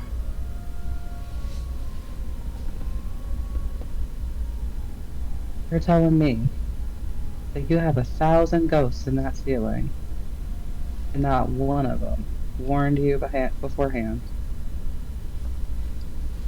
The dead are interesting. We don't, well, my clan doesn't actually do, or it's more of a, what would you call, forced contract?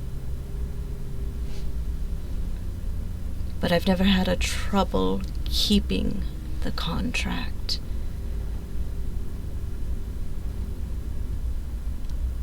I am the only necromancer in the area that I know of. Right. Did you see them take him? Did he walk out on his own? It's a wreck down there. I have not gone down there yet. I'm scared to go down there. Usually, to be up here. Well, up here I have Denise at least. And it keeps me calm well enough. Got hunters prowling around outside. Did you know that? You have... What? There are hunters prowling around outside.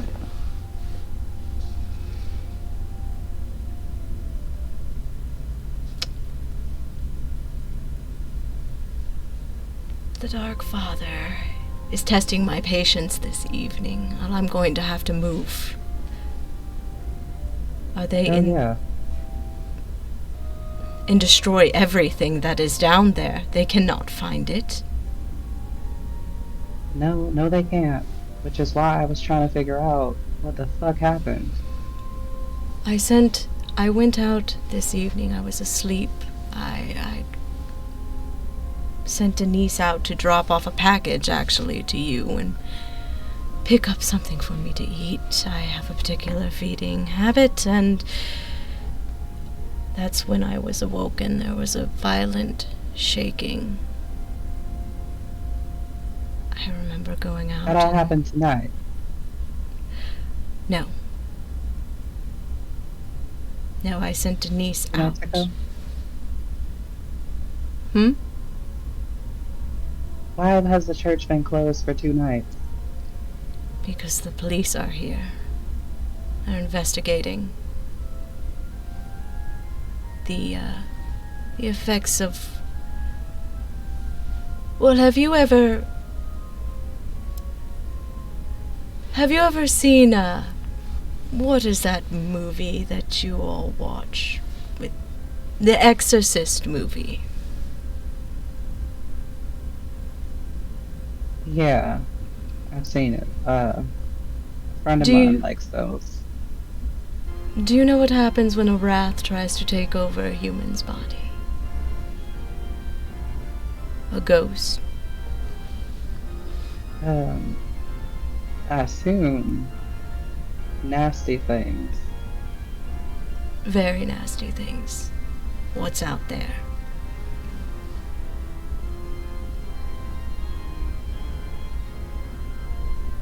I did not see... Let me get this. Yes. 2 nights ago, a wrath, yours or otherwise, or many wraths it looks like, came in and did that? Yes. And then your wraths refused to help you and listen to you when shit went south downstairs. Yes. And in fact, I actually almost fell to possession myself. The ward that I had up in this, believe it or not, small area keeps me safe. I don't know why they're acting the way. You hate ghosts? Yeah. They're creepy as shit, and then they do stuff like this out of nowhere. Usually I can contain them. I don't know what's going on, though. Something is weird. They do not just do that unless somebody breaks the feather, the bind. I did not break the bind. I don't know any other necromancers in the area, though. So. Right.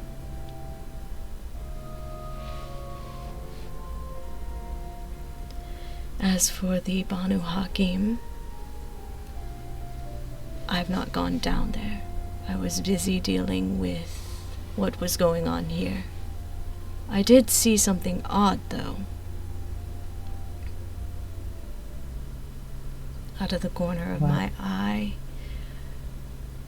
it looked like a walking corpse. At first I thought it was something I could control, but it was not something I could control. Usually I can control those. A little bit of reanimation, but it didn't listen to me.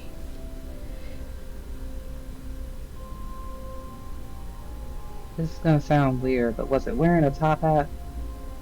Yes.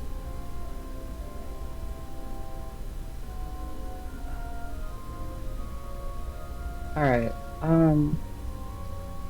where exactly did you see it?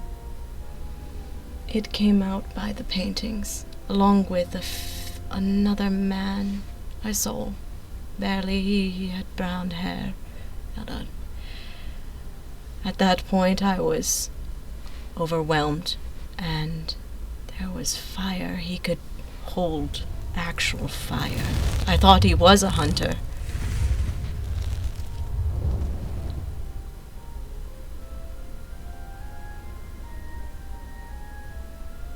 But you didn't see... You didn't see... I did not see Those are the them. only people you saw leaving. I did not know if they were leaving or coming. Again, there was a lot going on. I did not see the Banu Hakim, if that is what you are asking.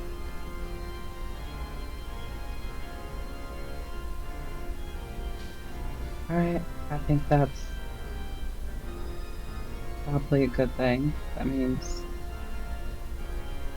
well, either really good or really bad. I mean, he either got out by his own means or they were able to take him without you noticing. Well, I am going to try to reach out to others that I do know in the Staten Island area. Family of mine. If you need to talk to me, I will be moving there from now on. At least until all of this calms down, and also hunters now on top of everything else. Yeah. The Inquisition. You should Is think there about like a moving. different place I could leave this building than the front door? I will take you out the back entryway, the old way. Cool, because they might be in the back by now, but like they were definitely in the front, and I only saw 2 out of 3. I really don't want to go out there. Fair enough.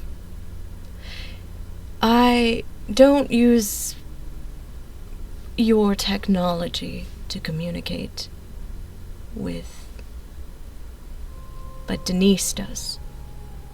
So I will give you her number before I leave, and if you need to get a hold of me, and if I find the aconite, I will let you know. Please do. And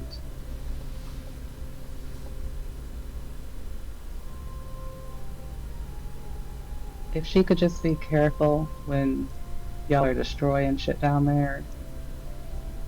You never know what was in some of those jars. I can only Don't worry about imagine. it, just be careful. I can only imagine with him. Very well, come with me. And he opens the side of the confession booth that he is in, and you do as well. Following him, you make your way back towards what looks like a bathroom area, and you can see a small office. From the small office, he leads you in. It's not a huge office, but it looks like what would be a work office. There are books everywhere, and there's a small desk. And there's a window. He unlatches it, and opens it for you. Looking down at you.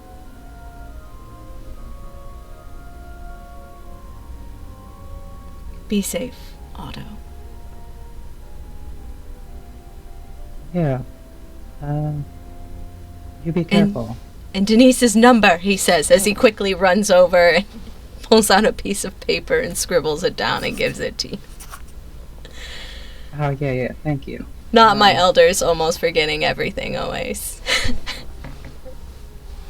Yeah, I'll text her tonight so she's got my number for updates. So you should let her know that's coming whenever she can get away. I'll have her deal with the humans and everything else. Yeah. And also, if Denise sees my granny skulking around, can y'all make sure she doesn't get caught up in any shit? Of course, I love your grandma. She's always so lively. Yeah. Did you give her back her she's real sweater? upset. I did. She was very thankful that y'all held on to it, but she's real pissed she can't get in here, and she might try to sneak in too. So just, if you see her, be easy on her. I will treat her with all the kindness. I appreciate that. And before I hop out the window, I'm gonna look and see what's out there. You quickly look and you can see the police lights, but it's flickering from the beginning part of the building. You're in the back side of the building. You're not on the left side or the right side where you accidentally broke that ledge, but you can see the light still flickering. You can see the street, and it looks like an alleyway.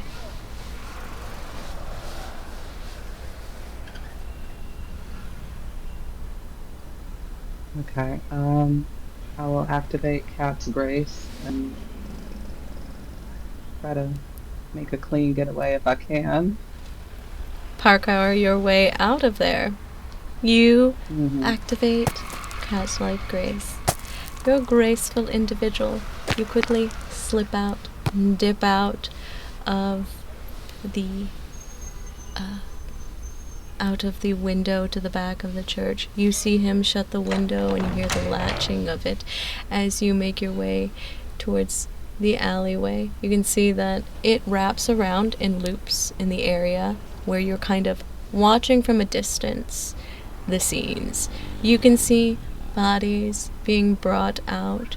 You can see the police that are there still walking around, tape everywhere. It's a much more calmer scene though still. I mean, well, as calm as a crime scene can be, right?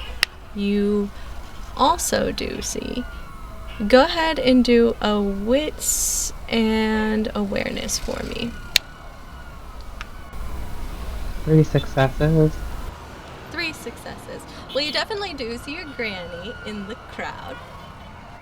You see her yelling at people, screaming at people. Obviously, she wants in. She's like, "Get out of the way! I want in!"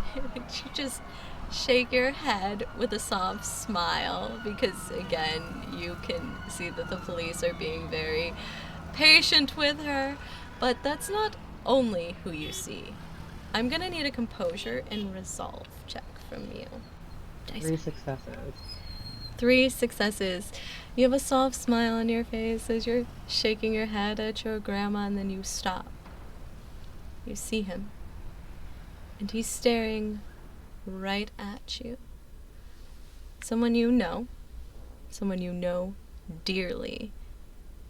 He has short, scruffy brown hair and a tired look on his face. Would you, because I think it is a lovely thing that I had our dear other coterie member do, would you like to describe for us, Samuel, your touchstone, one of your love interests to everyone? How does Otto see and perceive Samuel? Sam he's tall. He's got that handsome English teacher thing, even though he's not been able to teach in some time. He looks a little scruffy, a little tired. There's bags under his eyes. He clearly hasn't shaved today. I can tell looking at him, even from this distance, that the laundry I did for him is the last laundry that's probably been done. A little ragged, a little wrinkled. He's worn down. And I don't want to put emotions in your mouth, but I think he's probably real mad. Well, from you looking at him, the look that you see on Samuel's face again, tall, scruffy, brown hair, does not look like he has had a shower in weeks. You can see not anger, but more of a I see you look. There's a very intense look. You can't catch what it is from here, but it's definitely not anger. You see that small little brown book that he has been writing on, and as he looks at you, the eye contact is so intense. He does not look away. You see him scribble something down on this book, and then all of a sudden you see that man from before. The man with the brown hair and the cowboy hat. You see the young Indian man come up and grab him from behind, and it breaks his trance. Quickly he turns around and turns them around as well. And he pushes them off to the side. You see the group walking towards a car. As they get into the car, you see him, the last one to get back into the car. He looks again at you intensely, and you see he rips a page from his book before he shuts it and drops it onto the floor. Getting into the car, it drives away.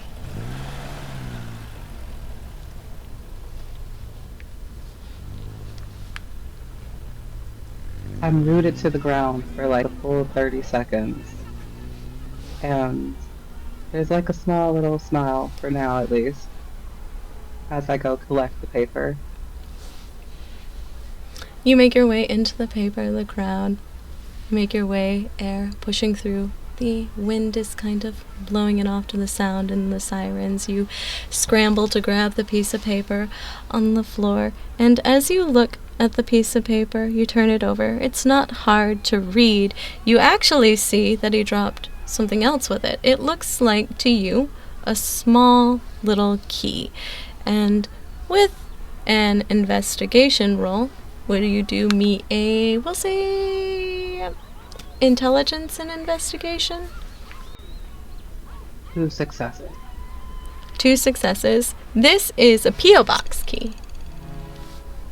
It's not that hard to look at. It has a number on it that says State Park Plaza's street. And as you look it over and you look at the piece of paper that's in your hand, it has just a few things written on it. It says, "Do you still think of me when the rain gathers? And do you still believe that what we didn't have matters?"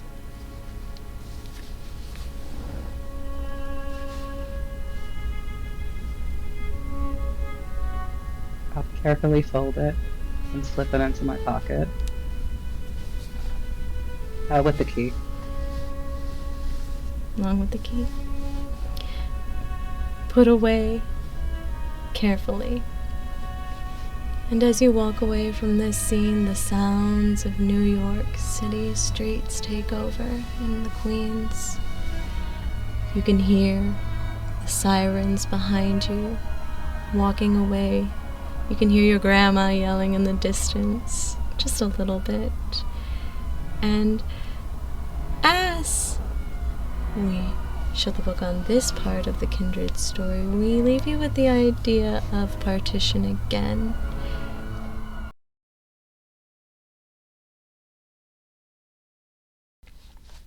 And welcome to our last coterie member for the evening. I am so excited. So, let's jump right into it. Airika, you have 3 guesses for the word of the day to earn extra XP points for your character. If not, you still get it for playing. But your word of the day starts with the letter A.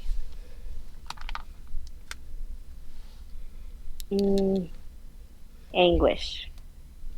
Nope.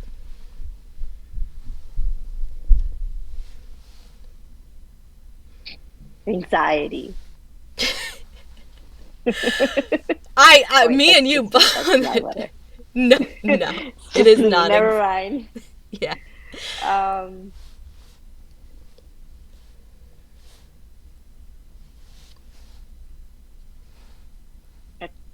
City. What'd you say? Atrocity. No. Unfortunately, you do not get the word of the day, but you still get XP for playing, so that's the best part, right, of the game. No, your word of the day is aspiration. Oh, aspiration. Oh, okay. It is the hope or ambition of achieving something. He had nothing to hold him back from reaching his aspiration. Aspiration. It is an intimate word that drives humans and pushes them towards their goals, dreams, desires, and even envelops their lives with each other. It invokes the yearning of growth, achievement, and fulfillment, often guiding individuals to their personal goals or development. Aspiration, a powerful emotion, even for our young kindred. This word is spoken with ferocity and a furious bite on their sharpened fangs. Aspiration is an emotional that teeters and invokes their blood to move like wildfire, navigating their existence between that alluring humanity and that deep-seated yearning for what they could achieve with their claims. Yet aspiration comes with a cost. It can be a double-edged sword if one is not careful, a source of even torment and a bitter reminder of their once lingering humanity. As we turn the camera on this evening, we fade to a much more unique place. Not any of the four barrels, but Manhattan. A hot night and sweat-like clinging to our young kindred's clothes as your high heels make your way through this concrete jungle. We find ourselves in a seedy kind of alleyway with an art gallery. There is soft jazz music playing in the air as you linger outside what looks like a very, very, very elegant club, or what would be a club, but again is a art gallery. Not something that you are used to, young kindred. You're in the middle of Manhattan, and would you do me a favor, Airika, and do your rouse check for the evening? I did not get hungry. Perfect. Poised and ready, and as you walk through, will you please describe what you look like and what your mood and motivations are as you walk through these glass doors? Erica is wearing a burgundy tight dress, floor length, definitely an evening gown with a sheer cape over it. She is feeling happy, a little nervous, still glowing from the date that she just finished,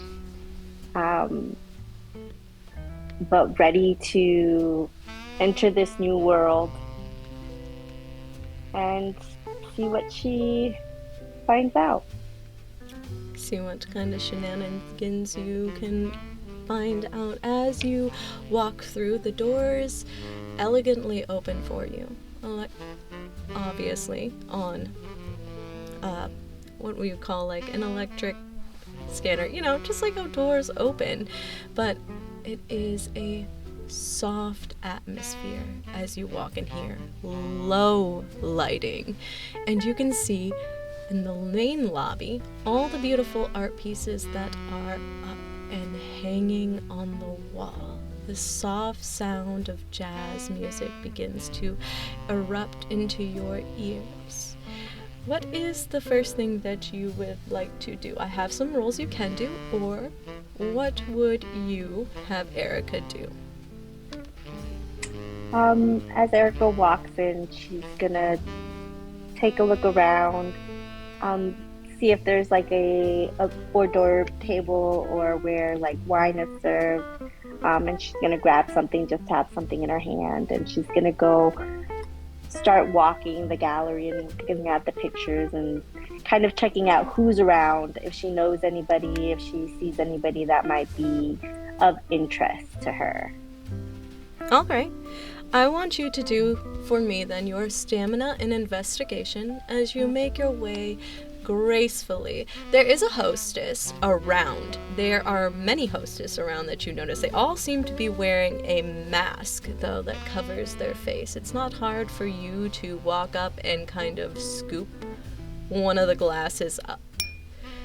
3 successes. With 3 successes, it's not hard for you to find a map, but you also see with that. There's no faces that you recognize here on this floor, but you can definitely feel the overwhelming presence of kindred. As your eyes scope, you can see small little groups of them muddled together, looking over the art pieces. And as you walk up to the map, you see 9 looks like rooms. A lobby, a second, which is what you are in right now, a secondary lobby, a realism room, an abstract room, a architecture room, a figurism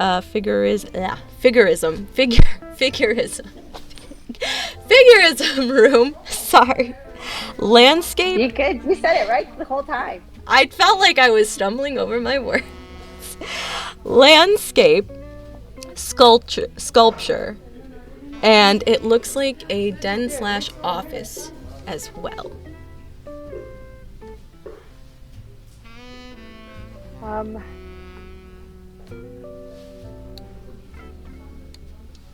I think she's gonna go.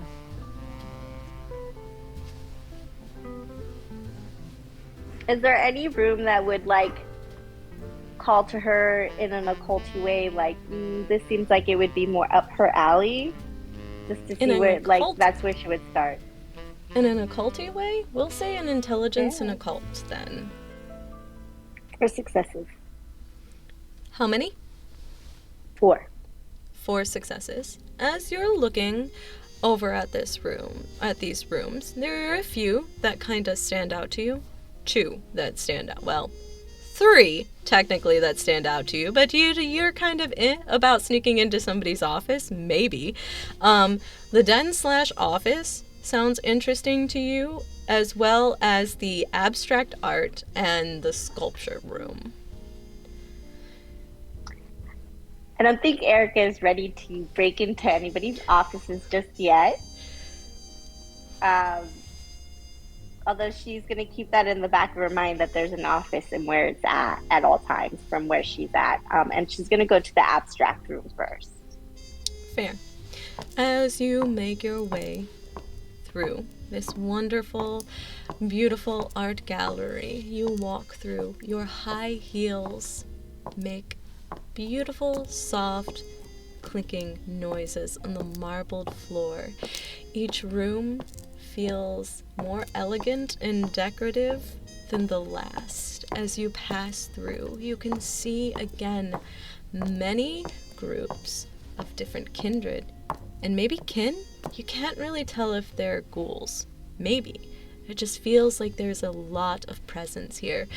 But the presence here feels very much different than the Anarchs. There is a quiet somberness as you walk into the abstract room. And as you walk into the abstract room with your glass of vitae, you look at the floor amongst you, and you can see beautiful, delicate pictures aligned the walls with low lighting again to kind of appear on them. Go ahead, and if you would, you can do a intelligence in streetwise, an intelligence in cult, or a intelligence in awareness. I'll do intelligence and awareness. 2 successes. 2 successes. As you're walking along, you do kind of like a scope. You think you notice somebody kind of paying attention to you, but that is completely thrown off the track as you see another ministry that you know there. One that you've met one time. His name is... My papa's boyfriend. It's my papa's boyfriend. His name is Theo. Yes, you did meet him one time at the Anarchs with your sire. Okay.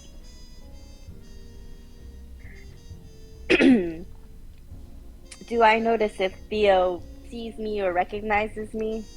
Well, right off the bat, Theo, from what you can tell, is standing next to a beautiful black woman. She has dark hair and beautiful clinging dress to her. It is elegant. She is holding a glass as well, and they seem to be enthralled and looking at a picture For you, Theo is in a beautiful purple outfit with lovely, lovely gold jewelry, and his hair, his brown dark hair, is twisted into long braids. He has glasses on, and they seem to be very focused on one of the pictures, so he has not really paid attention to you yet. He seems to be having a conversation with this woman. Would Airika know if, one, Theo would tell her sire that he saw her, and two, would her sire be upset at her for being where she's at right now? Well, for you, we will say it is probably we'll say a 50-50 chance that you know this, but you are a ministry, and you yourself know that everything comes at a cost. So he probably will tell your sire unless you make a deal with him. But you also know that you're kind of like a fish out of water right now as well. So essentially I have to decide whether I want to risk the help from Theo or not. So Erika's gonna grab her glass and walk over to Theo and this beautiful woman and kind of just like step in his view so that it's not like obvious, but if he notices, that way she can kind of say hi but not necessarily interrupt what's going on, and maybe peek into seeing what they're looking at. Okay, so you want to see what they are looking at, and you also kind of want to be stealthy and charming at the same time, I'm assuming. Yeah, like noticed, but I want to be noticed, but not in a way that says, hey, notice me. So I'm going to need your charisma and we'll say, either your performance, because you are performing. I got one success. I was gonna burn a willpower, but I decided to just let my little neo-knight embarrass herself. It was a success. So you get one success. As you go over to kind of make yourself look charming, in a way, you completely fumble it. You're too focused on looking too elegant, too blending in, but that's not who you are. Airika, you don't blend in with anything. You're Airika. And as you go over with an aspirated hair swipe, he notices you right off the bat. You were too busy focused on like trying to blend in that you stood out even more. And okay. Yeah, without missing a beat, he pulls those glasses down and gives you the most bombastic side eye ever. Theo? Is that you? Well, look at you. Look what where are you from again? Queens? Brooklyn? Somewhere about those areas. It's so funny to see you on this side of the pool. Do you come to Manhattan often? Well, if I'm being honest, Theo, this is my first time here, so I'm quite excited to see a familiar face, if not a friendly one. Miss, I hold a gentleman's club here. You hold the gentleman's club here? Well, not here in the art gallery, but in Manhattan, yes. Oh. Well, have I heard of it before? Probably not from the area you are from. Question, does your sire know you are here? Well, I'm on my own. He doesn't know all my whereabouts all the time. I don't bore him with the small details.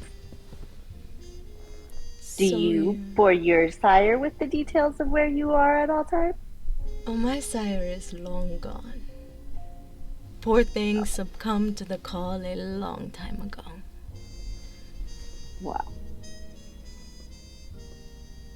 I'm sorry to hear. Don't be, he was a bastard.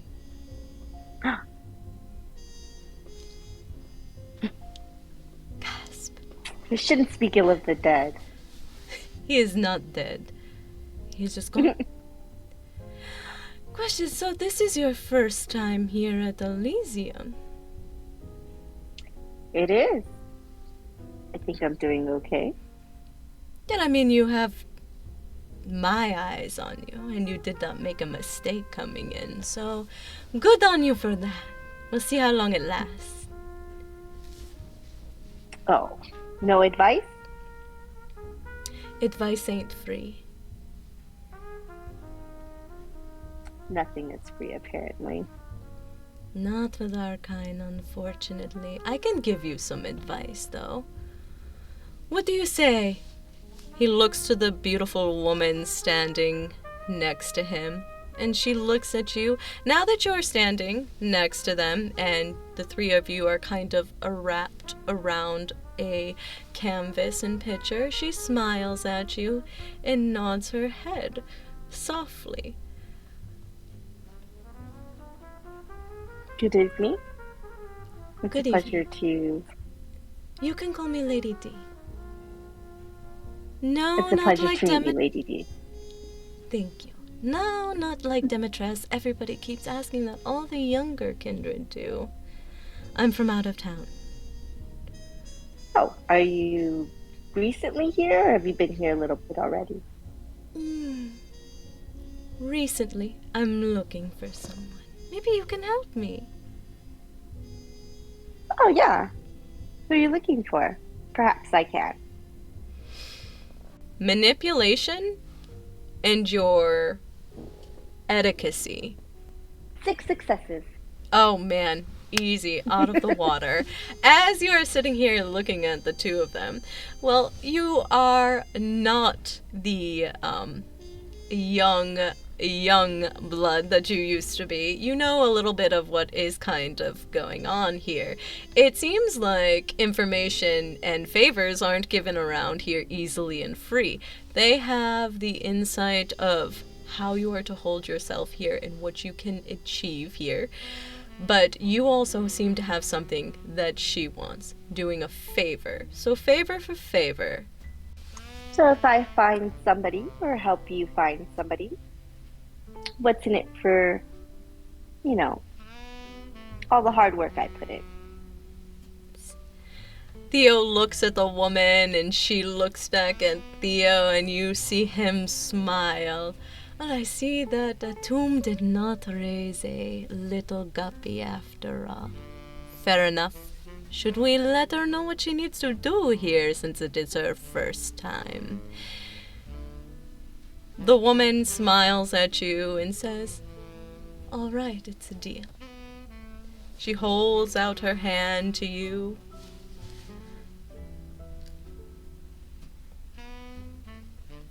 You take it and shake it. And as you shake it, you take it and shake it. And as you do, a deal has been made. I'm from out of town and I'm looking for another kindred. My child, actually. I don't need you to bring him in. I just need you to keep tabs on him, so to speak. His name is Vance Vaughn something with a V. He goes by these days. It was different back in my time. But I heard that he was in, I think, Brooklyn, right, Theo? I'm not sure. I've not talked to a tomb in a minute, but yes, I heard that he has been spotted near this club, or it's not a club, it's a bathhouse in that area called Narodia. Do you know it? I've heard of it. And she kind of looks at Theo in a way like, okay, what's the play here? Because I know you know of this place. Oh, are you So trying why to is- get in? You trying to get an insight on him? Yeah, like why is he pretending he doesn't know the bathhouse? Intelligence, and it will say intelligence and insight, or wits and insight. 8 successes. 8 successes. Oh, good. You were meant to be in the camera, apparently. You can see right through Theo's little game. He seems to have a smirk on his face. It looks like, from what you can tell, that your sire and his sire, or you can tell that him and your sire, have made some sort of deal not to speak about each other. Private businesses, it looks like. Yes. Bathhouse and gentlemen's club, of course. Hush, quiet. So she looks back at Miss D and she goes, well, yes, I've heard of it and I've frequented it before. I can definitely keep an eye out, but I kind of need more than Van or Vaughn to go by. You have a description? I have a picture, actually. Perfect. And she pulls out a small cellular device. It is not a newer phone. It's older. Not like super old. We're not talking like jitterbug old, but we're talking like maybe a Samsung. Like a Razor? Yeah. Okay. Just like that. Like a Razor? Not a sidekick, but a Razor. Yes. And as she takes out the razor and shows you the picture, he is a beautiful African-American man with a goatee, and he looks to have a cane, no hair, and a suit. Gorgeous. Very handsome. Have I seen him before? Not offhand, you haven't seen him before. Okay.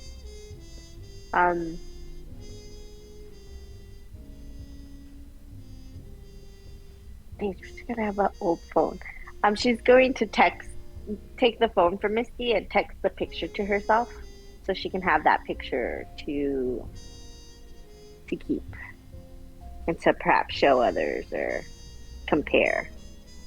Right. You take her phone, she allows you to have it, and you quickly send your number, her number, and get that picture. When I hear anything, I will let you know.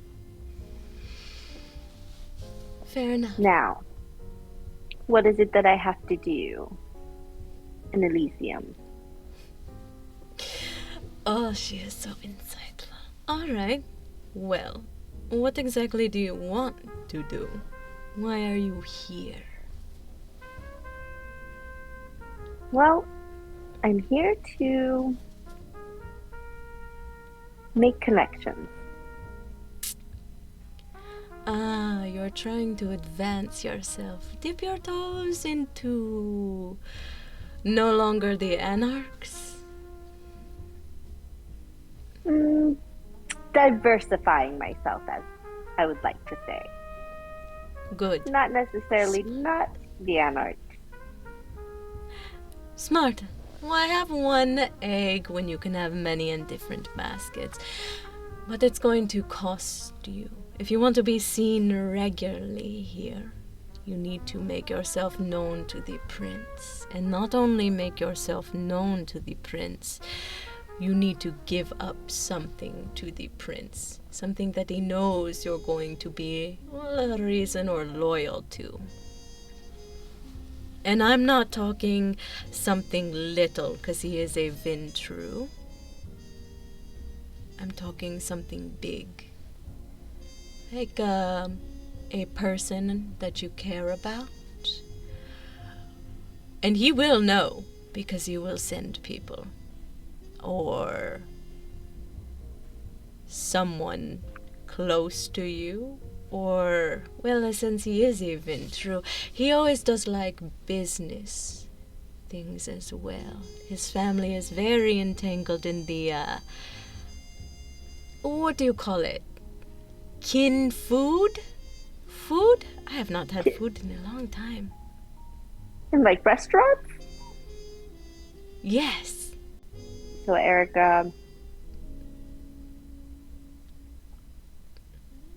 she's not one to give up things, and that's something hard for her to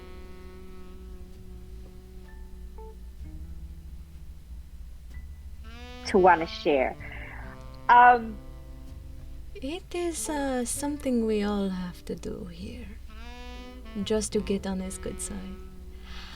I heard you did open a tea shop recently. I did open up a tea shop. You could always give up With my co-ownership. We know who is really running it. The one who knows how to run things, apparently. If you do not want to give up something of value to the heart, I would say give up that. And how would one go about getting a meeting with the prince to discuss business? I don't assume one just walks up to him and discusses business. Well, you need to see the keeper first, and then from there you need to make an appointment with the primogen, and yada yada yada yada, but there are always ways around it as well.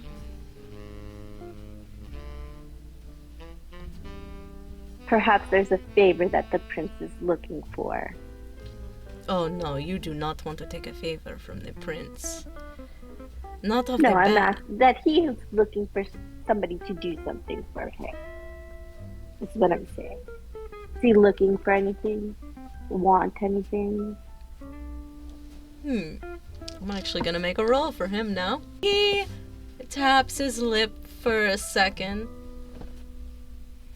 I mean, that could work. Maybe.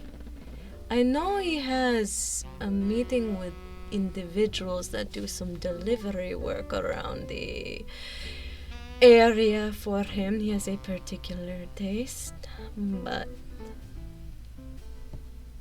if you fail, that is where the issue lies.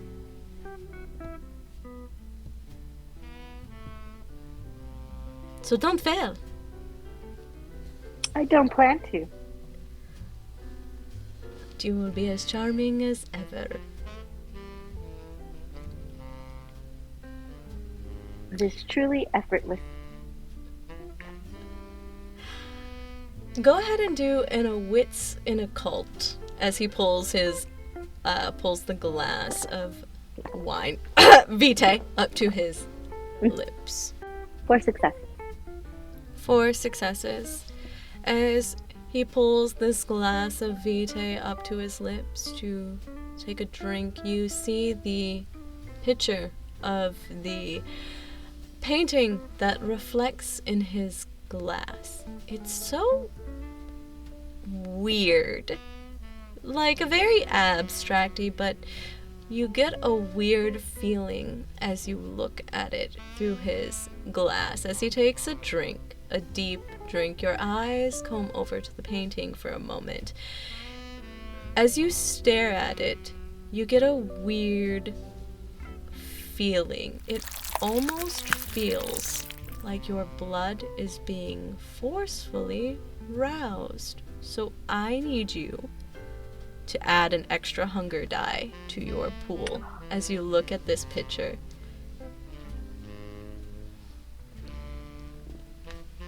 Okay. The picture that hangs on the wall looks to you to be an amalgamation of human flesh, a room made of nothing but flesh.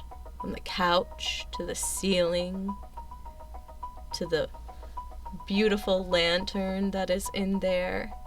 It is exciting and weird to look at.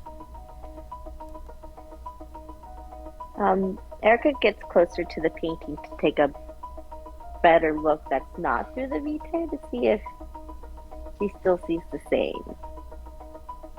As you step through, looking at, like, his glass, you're like, what the frick? Maybe it's just the blood. Maybe I'm just excited, right? No, you turn around and you see everything that I just described to you in great detail with very beautiful, it looks like an oil painting with deep, beautiful burgundies and reds and crimson colors mixed with white, beautiful shading. Everything looks macabre.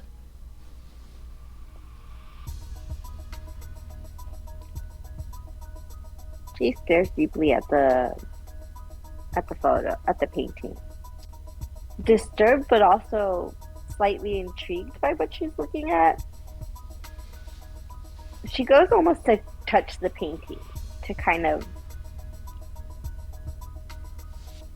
take it in, and then she kind of looks around to see if anybody else is seeing what she's seeing.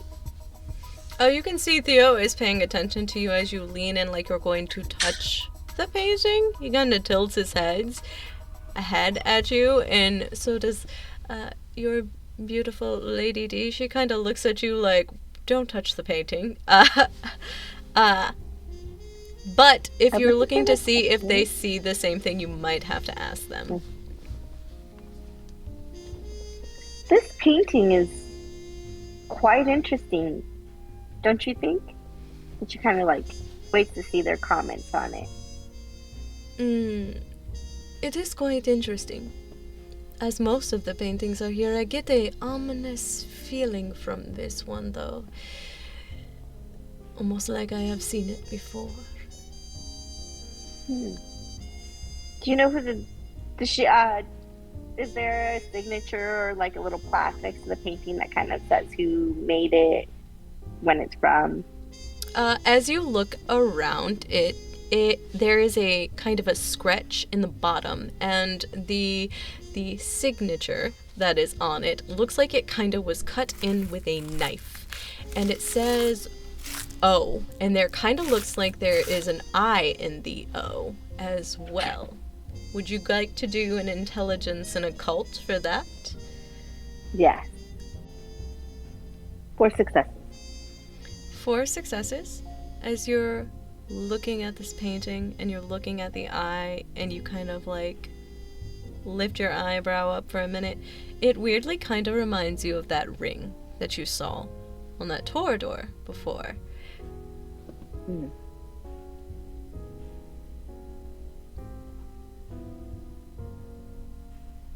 Is this the only painting with that signature?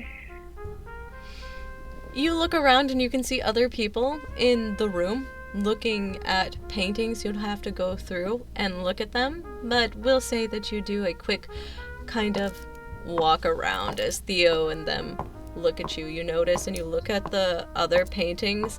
You see signatures that say R on it. You see other paintings that have L, but this one seems to be the only one that has the O on it.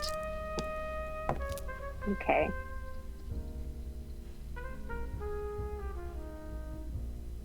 Do you know the artist? Does this artist still exist? Theo? And this artist, I'm pretty sure this artist still exists.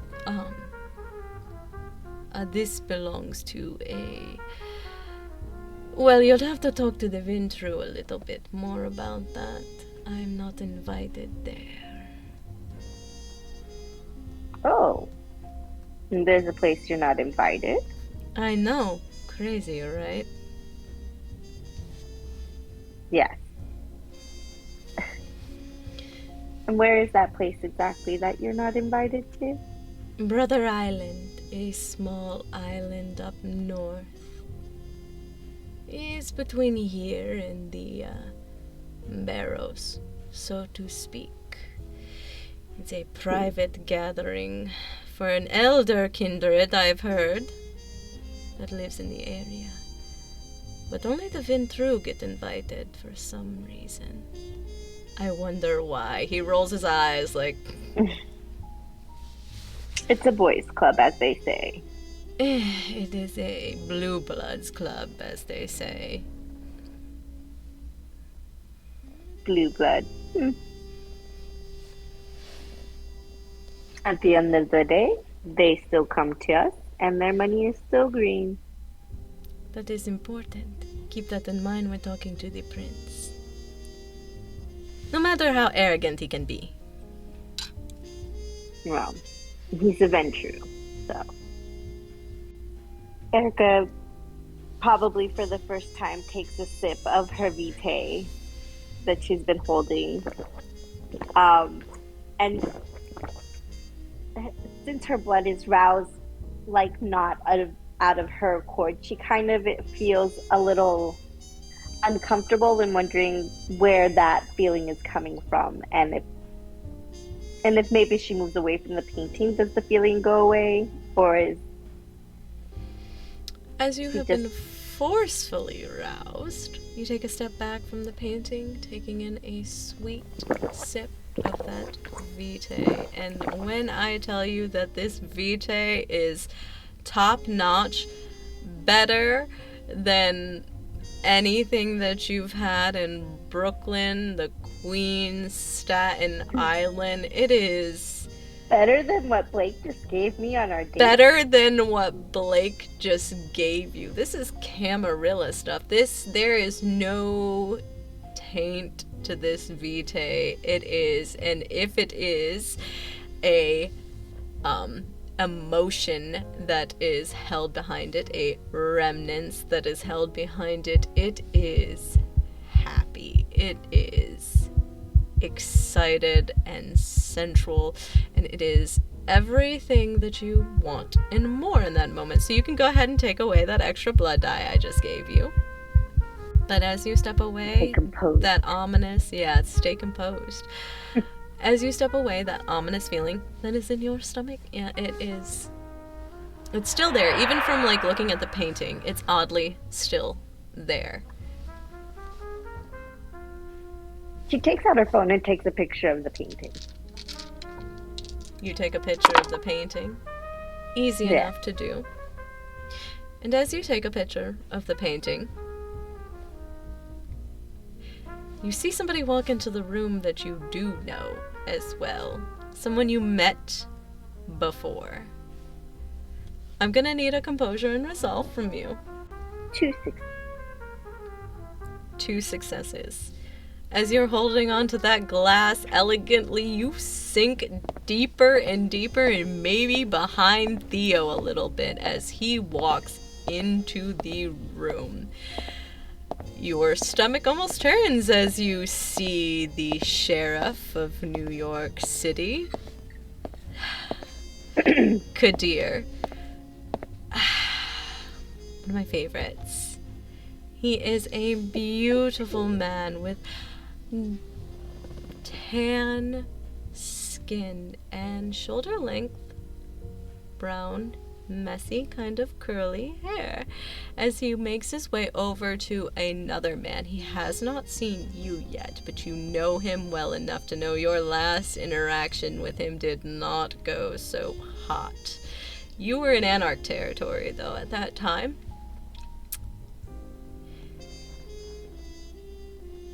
She's going to quietly leave this room. Quietly leave this room. You can see Theo looking at you like, oh, I know you've done something wrong already then. He has a smirk on his face. Go ahead and we will say dexterity and stealth as you are trying to get out of here. Or would you like to use an ability? Do you have... Yeah, I'm gonna use Unseen Passage, right? I can use Unseen Passage with You can. Go ahead and rouse your blood. I got hungry.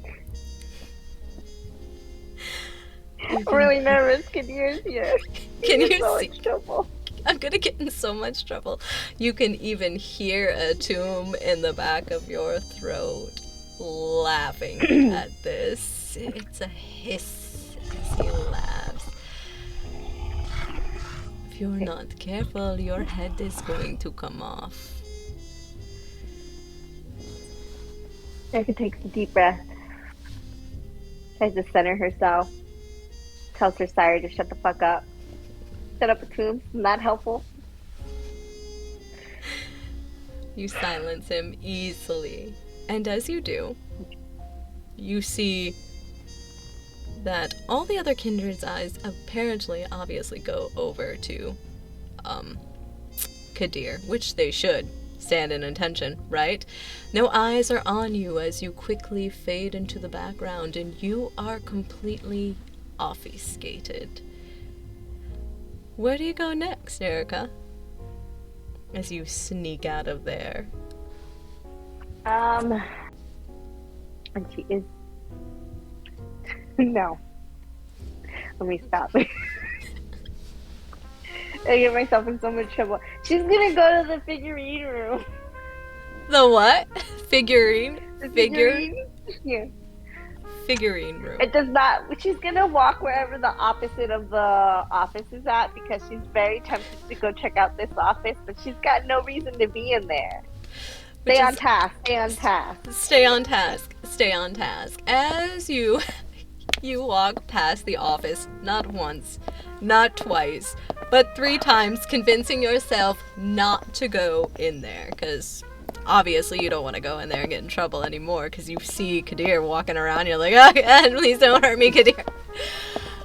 You make your way, you make your way into the figurative room. Walking into this room, it is just like the other room, with a beautiful setup of pictures that hold figurative artwork on the wall. And as you walk in, what would you like to do? You see groups of kindred, the soft jazz music is in the air, but mind it, you right now are still obfuscated. So, until you talk to somebody or make yourself unobfuscated, you will still be invisible to everyone else. She's gonna go eavesdrop on some conversations. Is there any groups that look interesting? Any Ventrus in the room? Any kind of any Ventrus in the room? I love that. To. I love that for you. We will say wits and insight. One success. I'm still really nervous about Kadir, apparently. I'm very nervous about Kadir. As you look around, there's lots of kindred here, but none that kind of remind you of Ventru, but again, you are maybe it's because they are all so elegantly dressed. Like, the level of high, like, society is, like, you're used to it being, like, here from the last time you met the other Ventru in the Anarch territory, but it is elevated. Everyone here is decked out in suits, dresses, and beautiful, beautiful shoes, and earrings and jewelry. It feels like dress to success is at the top level of tea, and even as you are looking around, nervous, still kind of frightened by everything that is going on with Kadir walking around with his cane or his sword, you freak out. And you don't see any Ventru in this room. At least they don't kind of look like Ventru. You hear conversations about, oh my gosh, did you hear what yada yada yada so said the other day about the Nosferatu, or the Nosferatu talking crap about another kindred clan? It nothing that speaks Ventru though to you. She's gonna move on to the next room, still obfuscated. And kind of check out what she hears or sees there. I forgot what the other room was. Okay. The other room that drew your attention? Yeah, so there was, exactly, the other room that drew my attention. The sculpture room. Well, for me, as you are walking back and forth, again, you pass that office 3 more times, and you just hesitantly hold that glass as you pass the hallway, obfuscated. You see masked men everywhere, and women. You even kind of swipe your glass and put it on one of the trays without even anybody noticing. As you make your way into the sculpture room, it is beautiful here. And when I say beautiful here, it is just like the other rooms. There is marbled sculptures everywhere. As you walk around, the lighting is low for you. You see something though that in the middle like stands out as you're kind of looking around the people. The first thing though that stands out is it looks like what's supposed to be a really big statue with what looks like a sheet over it.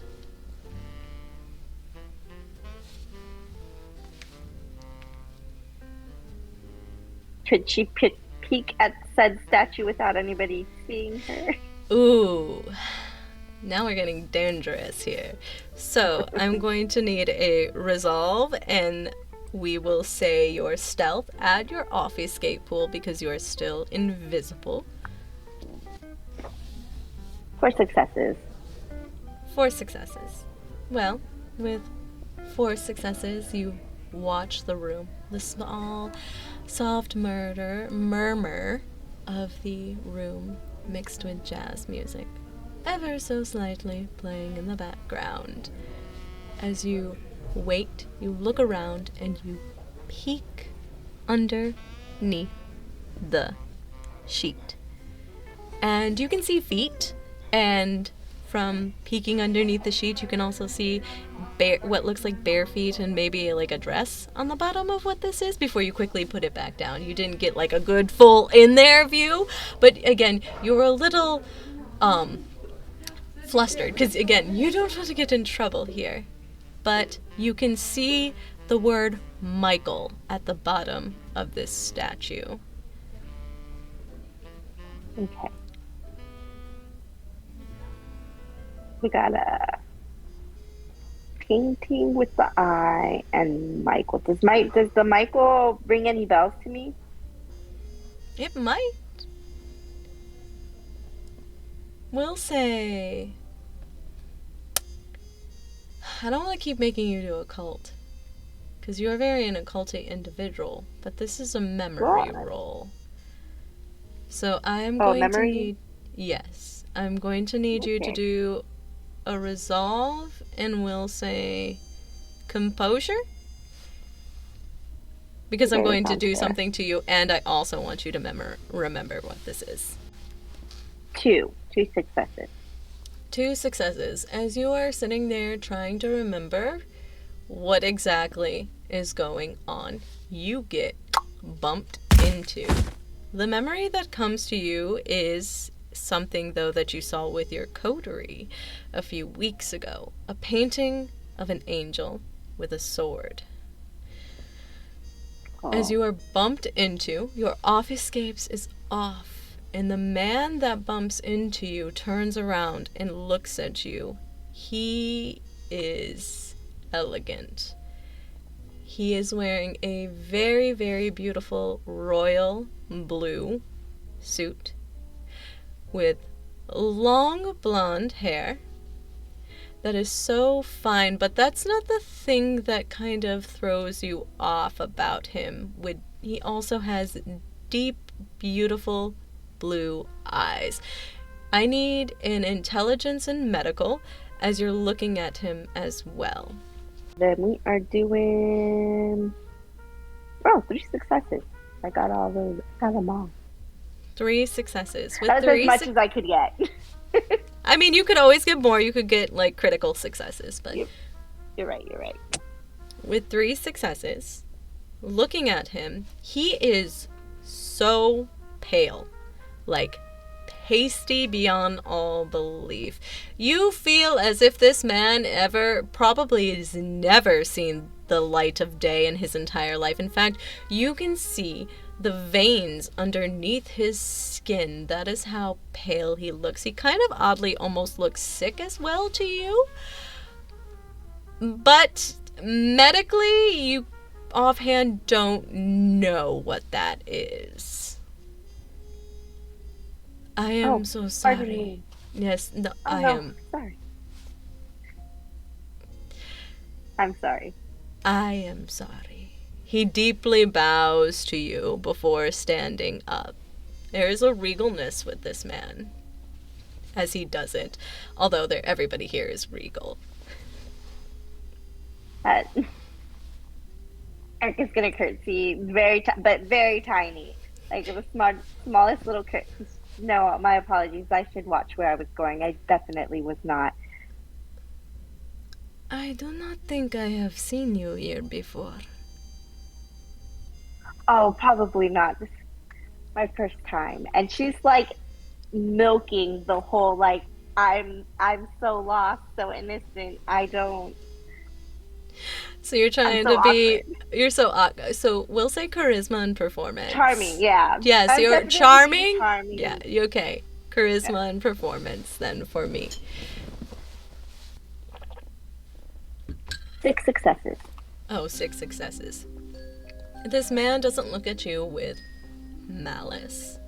And as you go like, I'm so sorry, it was me, right? And you curtsy, he holds his hand out to you, takes it, and it is warm.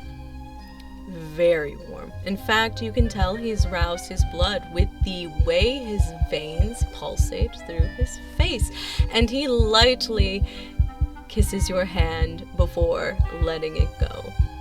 I am so sorry again. I should have been paying attention. It is my fault. No, I accept your apology. Will you said accept were mine? Of course. You said you were new here. What is your name? Airika. Airika. What coterie do you hail from, or where is your sire?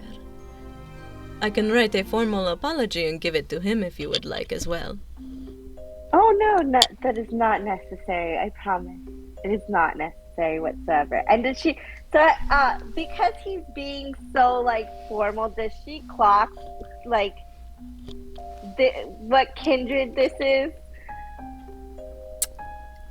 It gives off maybe Ventru to you. Okay.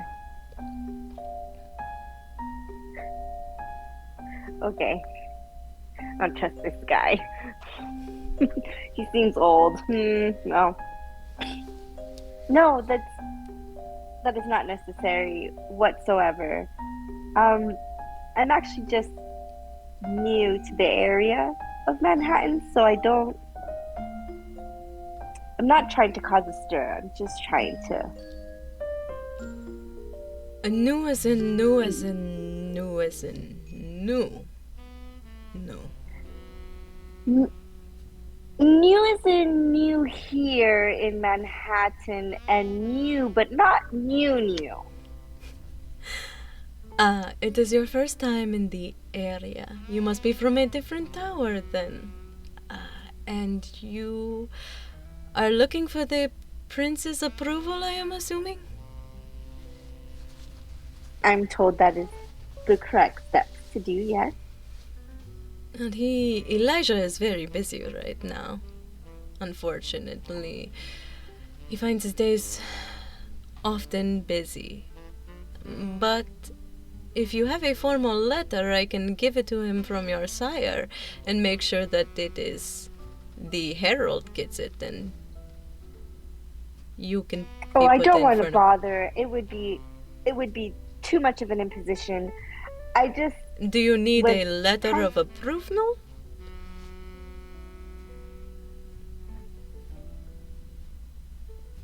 Would that be something necessary? Well, I mean, yes. Yes? He looks at you like, what? You would need an approval from the herald that you would get from your primogen or your sire. You are new as in nothing from here, are you? I thought that's what I had explained. My apologies for not clarifying better. Yeah. And do you happen to be from across the river? I have also been across the river? The pond? the Queens, Brooklyn, Staten Island. I am not I've going been to to all of kick those you. places. Yes, I'm not going to kick you out. That is not my job. Oh, do you not want me here? No, and I am not going to report you either to Kadir. That is not my job. Well, my apologies. You look And nervous. she curtsies and turns around and starts to walk away. As you turn around and you go to walk away, you can see some of those ghouls coming in with those masks as well. And you think you see Kadir out of the corner of your eye and you freeze. I'm gonna need a composure check from you. 3 successes. 3 successes. You completely freeze again, going, God damn it, Kadir.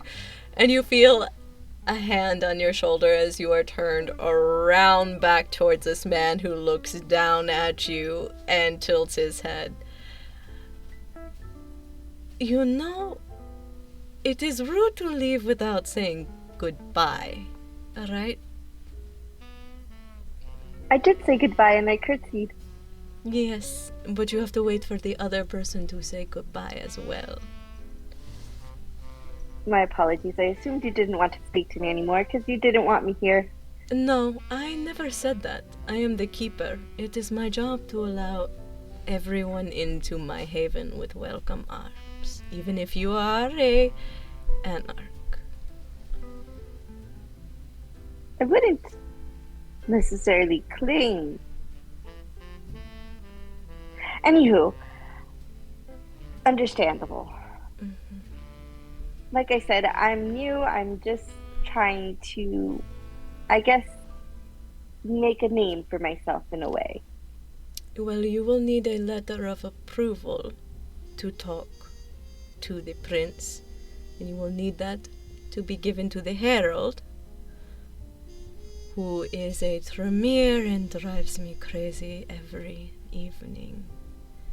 But since you do not have a credible sire, if you know a credible kindred that can write you a letter of approval, or if you would like, I can write you a letter as accidentally bumping into you. As an apology. As an apology.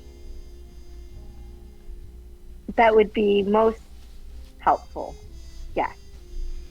Are you here for the new art exhibit? I did hear about the New York exhibit, and so I thought this was a good time to kind of let myself see what was going on. I need you to roll, because I know you are lying. I know. Shut up, This man. Shut up. He doesn't know I'm lying. He doesn't know I'm lying. He doesn't know I'm lying. Go ahead and roll a composure and seprifuge. If you would like, you may rouse your blood. I got hungry, so now I'm at 3 hunger, but I got 8 successes. Holy crap, you are a really good liar. Oh, this man believes everything that you are saying then. As he looks you up and down. As he should. As he should. As he should. Yes, I did hear about the exhibit. And so I came as kind of a warm-up, thinking it would not bother anybody. Of course, all are welcome to Elysium. It is a safe haven for everyone. Equal ground, equal opportunity. I am glad that the artwork has made it that way across the pond. I am excited that it has driven young blood to experience a culture and an experience of new things. It has been quite an eye-opening experience. Yes. Would you like to join me as they reveal the new statue that is here? Oh, yes. I would love to. That would be wonderful. You said your name was Airika, right? Or did you say your name? I did say my name was Airika. Well, Airika, I am John William. No relation to Charles William, everybody also says that as well. I am the keeper. I am new. I just started last month. Oh, and how are you finding it? Oddly comfortable. Oh, well, that's nice. For such a short time being here and being comfortable already. Yes, it has been interesting. Although I heard the last keeper's haven was quite a sight to see. He holds out his arm to you, as if to guide you. And she wraps her arm around his arm too. And as you two walk, you walk up to where that statue is at. You can see other groups of people gathering in that area. These masked men everywhere, and women everywhere. Individuals passing out vitae as well as you make your way to you, handing you another grab glass. A glass. Yeah, you grab a glass, and William grabs a glass as well. You both grab glasses as you sit there. You can see all the kindred in the area that all seem very excited about this. And as he looks down at you, and you watch as two of these masked individuals come and they throw the sheet off of this beautiful statue. It looks exactly like that spray painting on the wall. It is a statue of Michael the Angel. Elegant, beautiful, with wings spread out and the sword high in his hand. You hear soft claps from the audience as your friend William takes a drink of this glass. She's gonna do the same and take a drink of her glass, in hopes that it'll knock down her hunger a little bit. Stir the blood just a little bit.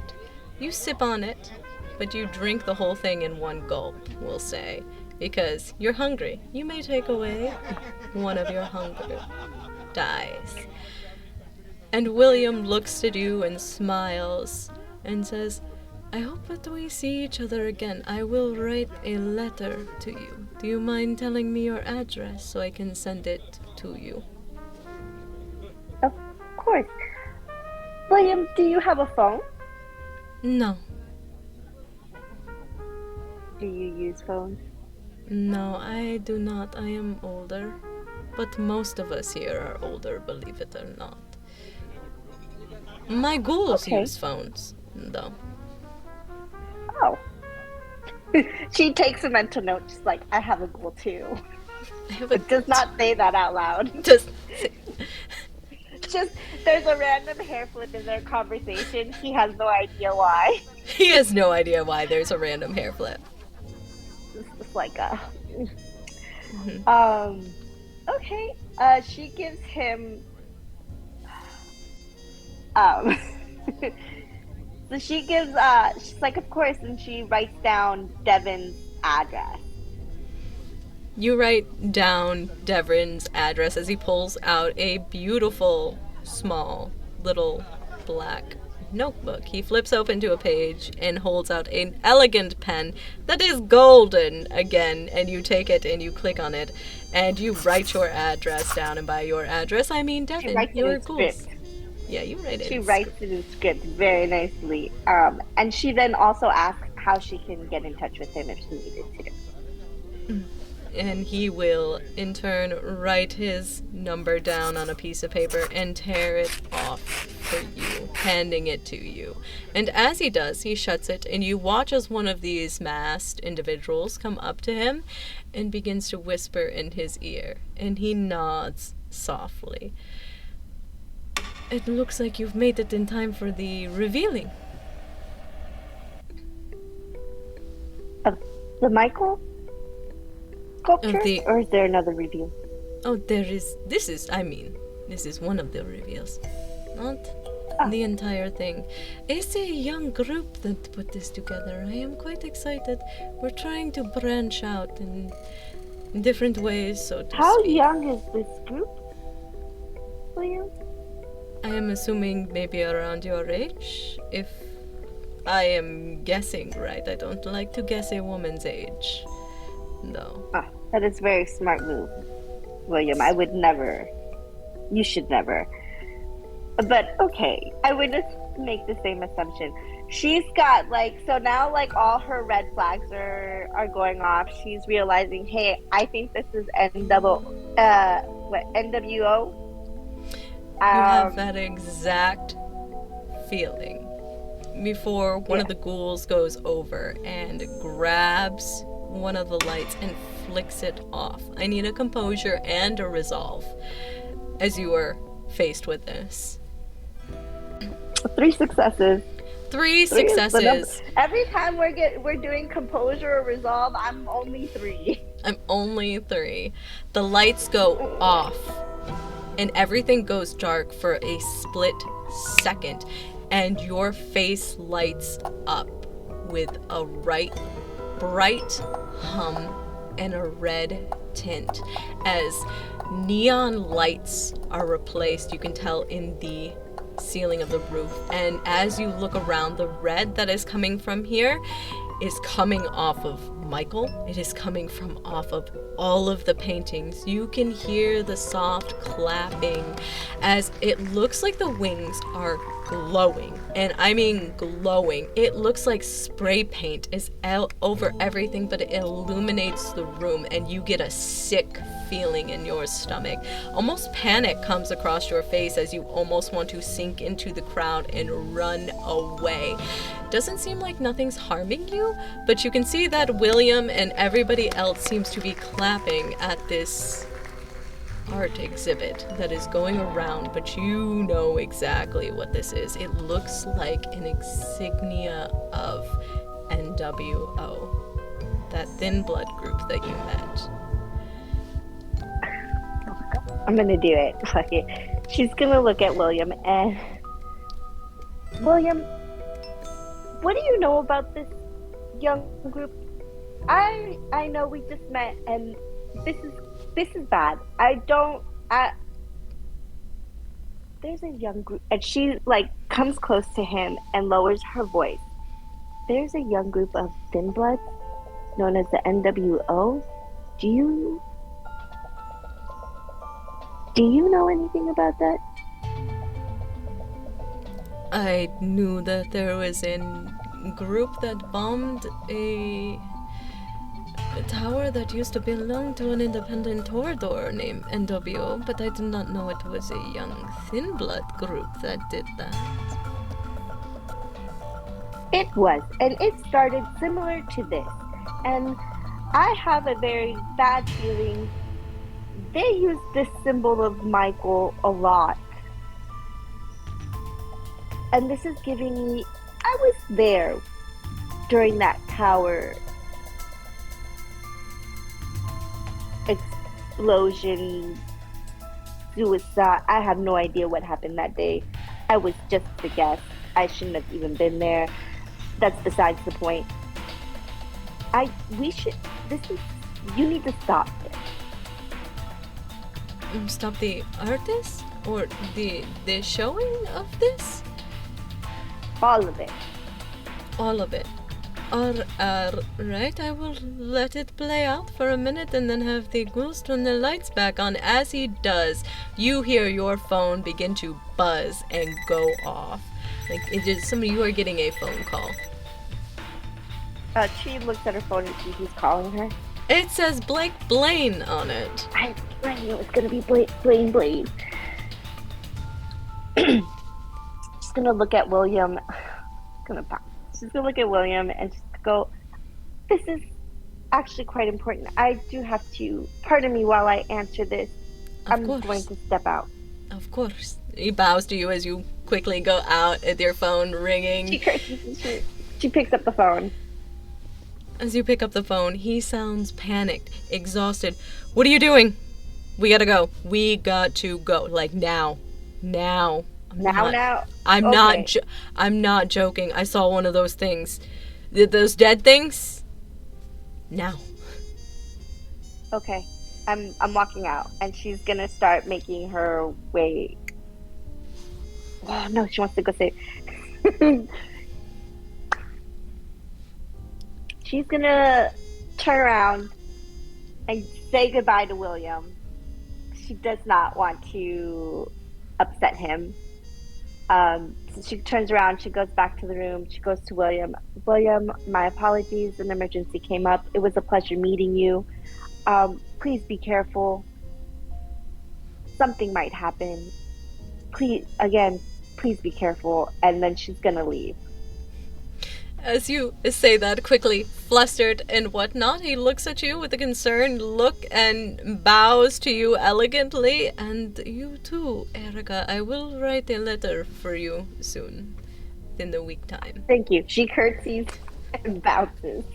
Oh, okay. Can I also then? I want to turn on my unseen passage again.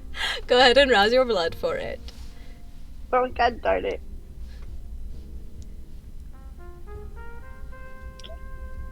I'm hungry. You get hungry again. And before your sire even can speak in your ear, you... Shut up. Angered, Shut up. on I already edge, know. worried. You become I invisible. already know. I don't need this.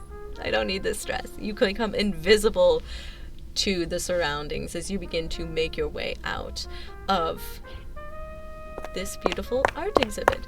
As your high heels softly obfuscated through the room, jazz music, you can hear soft claps of applause from behind you. And you make your way back out, past the realism room, past the abstract room, and past that office that you want to sneak into so bad, and out the main lobby. As you walk through, the doors slide open for you, but only because another group walks through. You sneak and slip through, and you are back on the sweaty, hot streets of Manhattan. The sound of the city's night fill your ear with clamor and chaos. And you run, making your way to about 5 blocks where you see that parked Jeep. The door is flung completely open, ready for you. She hops in and closes the door. And as you hop in and you close the door, we're going to do something that I've done with all of the group. I want you to describe to me, Blake, how Airika sees him. Okay. As Airika hops in the car and looks at Blake, who has given her a very romantic date and had opened up to her, and she's begrudgingly smitten by him. He has done things to make her smile, and things that, while she says she doesn't want it, she obviously does want it. And he has gone on his way to show her that he's interested in letting her be happy, and she's thankful for that, and she's very much begrudgingly liking him and wanting to. It is begrudgingly because she hates to admit her feelings. So for her, it's definitely the start of something that intrigues her, and she wants to continue to get to know Blake and this person that he presents when he's around her. And for our audience, as you begrudgingly look at Blake, who you call Blaine, sometimes on purpose. Blake is a 5'7" tall Hispanic male with long, beautiful raven hair on one side and shaved on the other. He is wearing a dirty tank top, or wife beater, whichever you would like to describe it as, with cargo pants. The car that you dropped into was a Jeep, and he has a full arm sleeve that seems to resemble the time from the army that he was from. And as he puts the pedal to the metal and heads out, you buckle in, and he looks at you a little worried, a little disheveled, and drives. Did you get everything that you needed? I think yes, but also I think something bad is about to happen at Elysium. That sucks for them. Yeah, you're right. It does suck for them. I am so glad you're all right. I don't know what I saw, but we're getting the fuck out of here. All right, let's go. And he drives. And as you guys drive, he is chaotic. He is nervous. He is scared. And he is describing to you this amalgamation monstrous flesh thing that he has never seen other than the dead thing that's in the back of his, car. And as he describes this thing that came up from the sewers, this is where we are going to stop our kindred story for the evening as you make your way back over that bridge and the sounds of the city falling behind you from Manhattan. And here we are. I am so glad you guys made it to the end of our game. Devotion, partition, and ambition. These are the words that are woven into our young kindred's blood as they move forward in their nights to come. And as we close the book on this chapter of the game, I would love to introduce you to my lovely players that played our game this evening. Hello, my name is SweetCoat. I played the love-struck Hakata.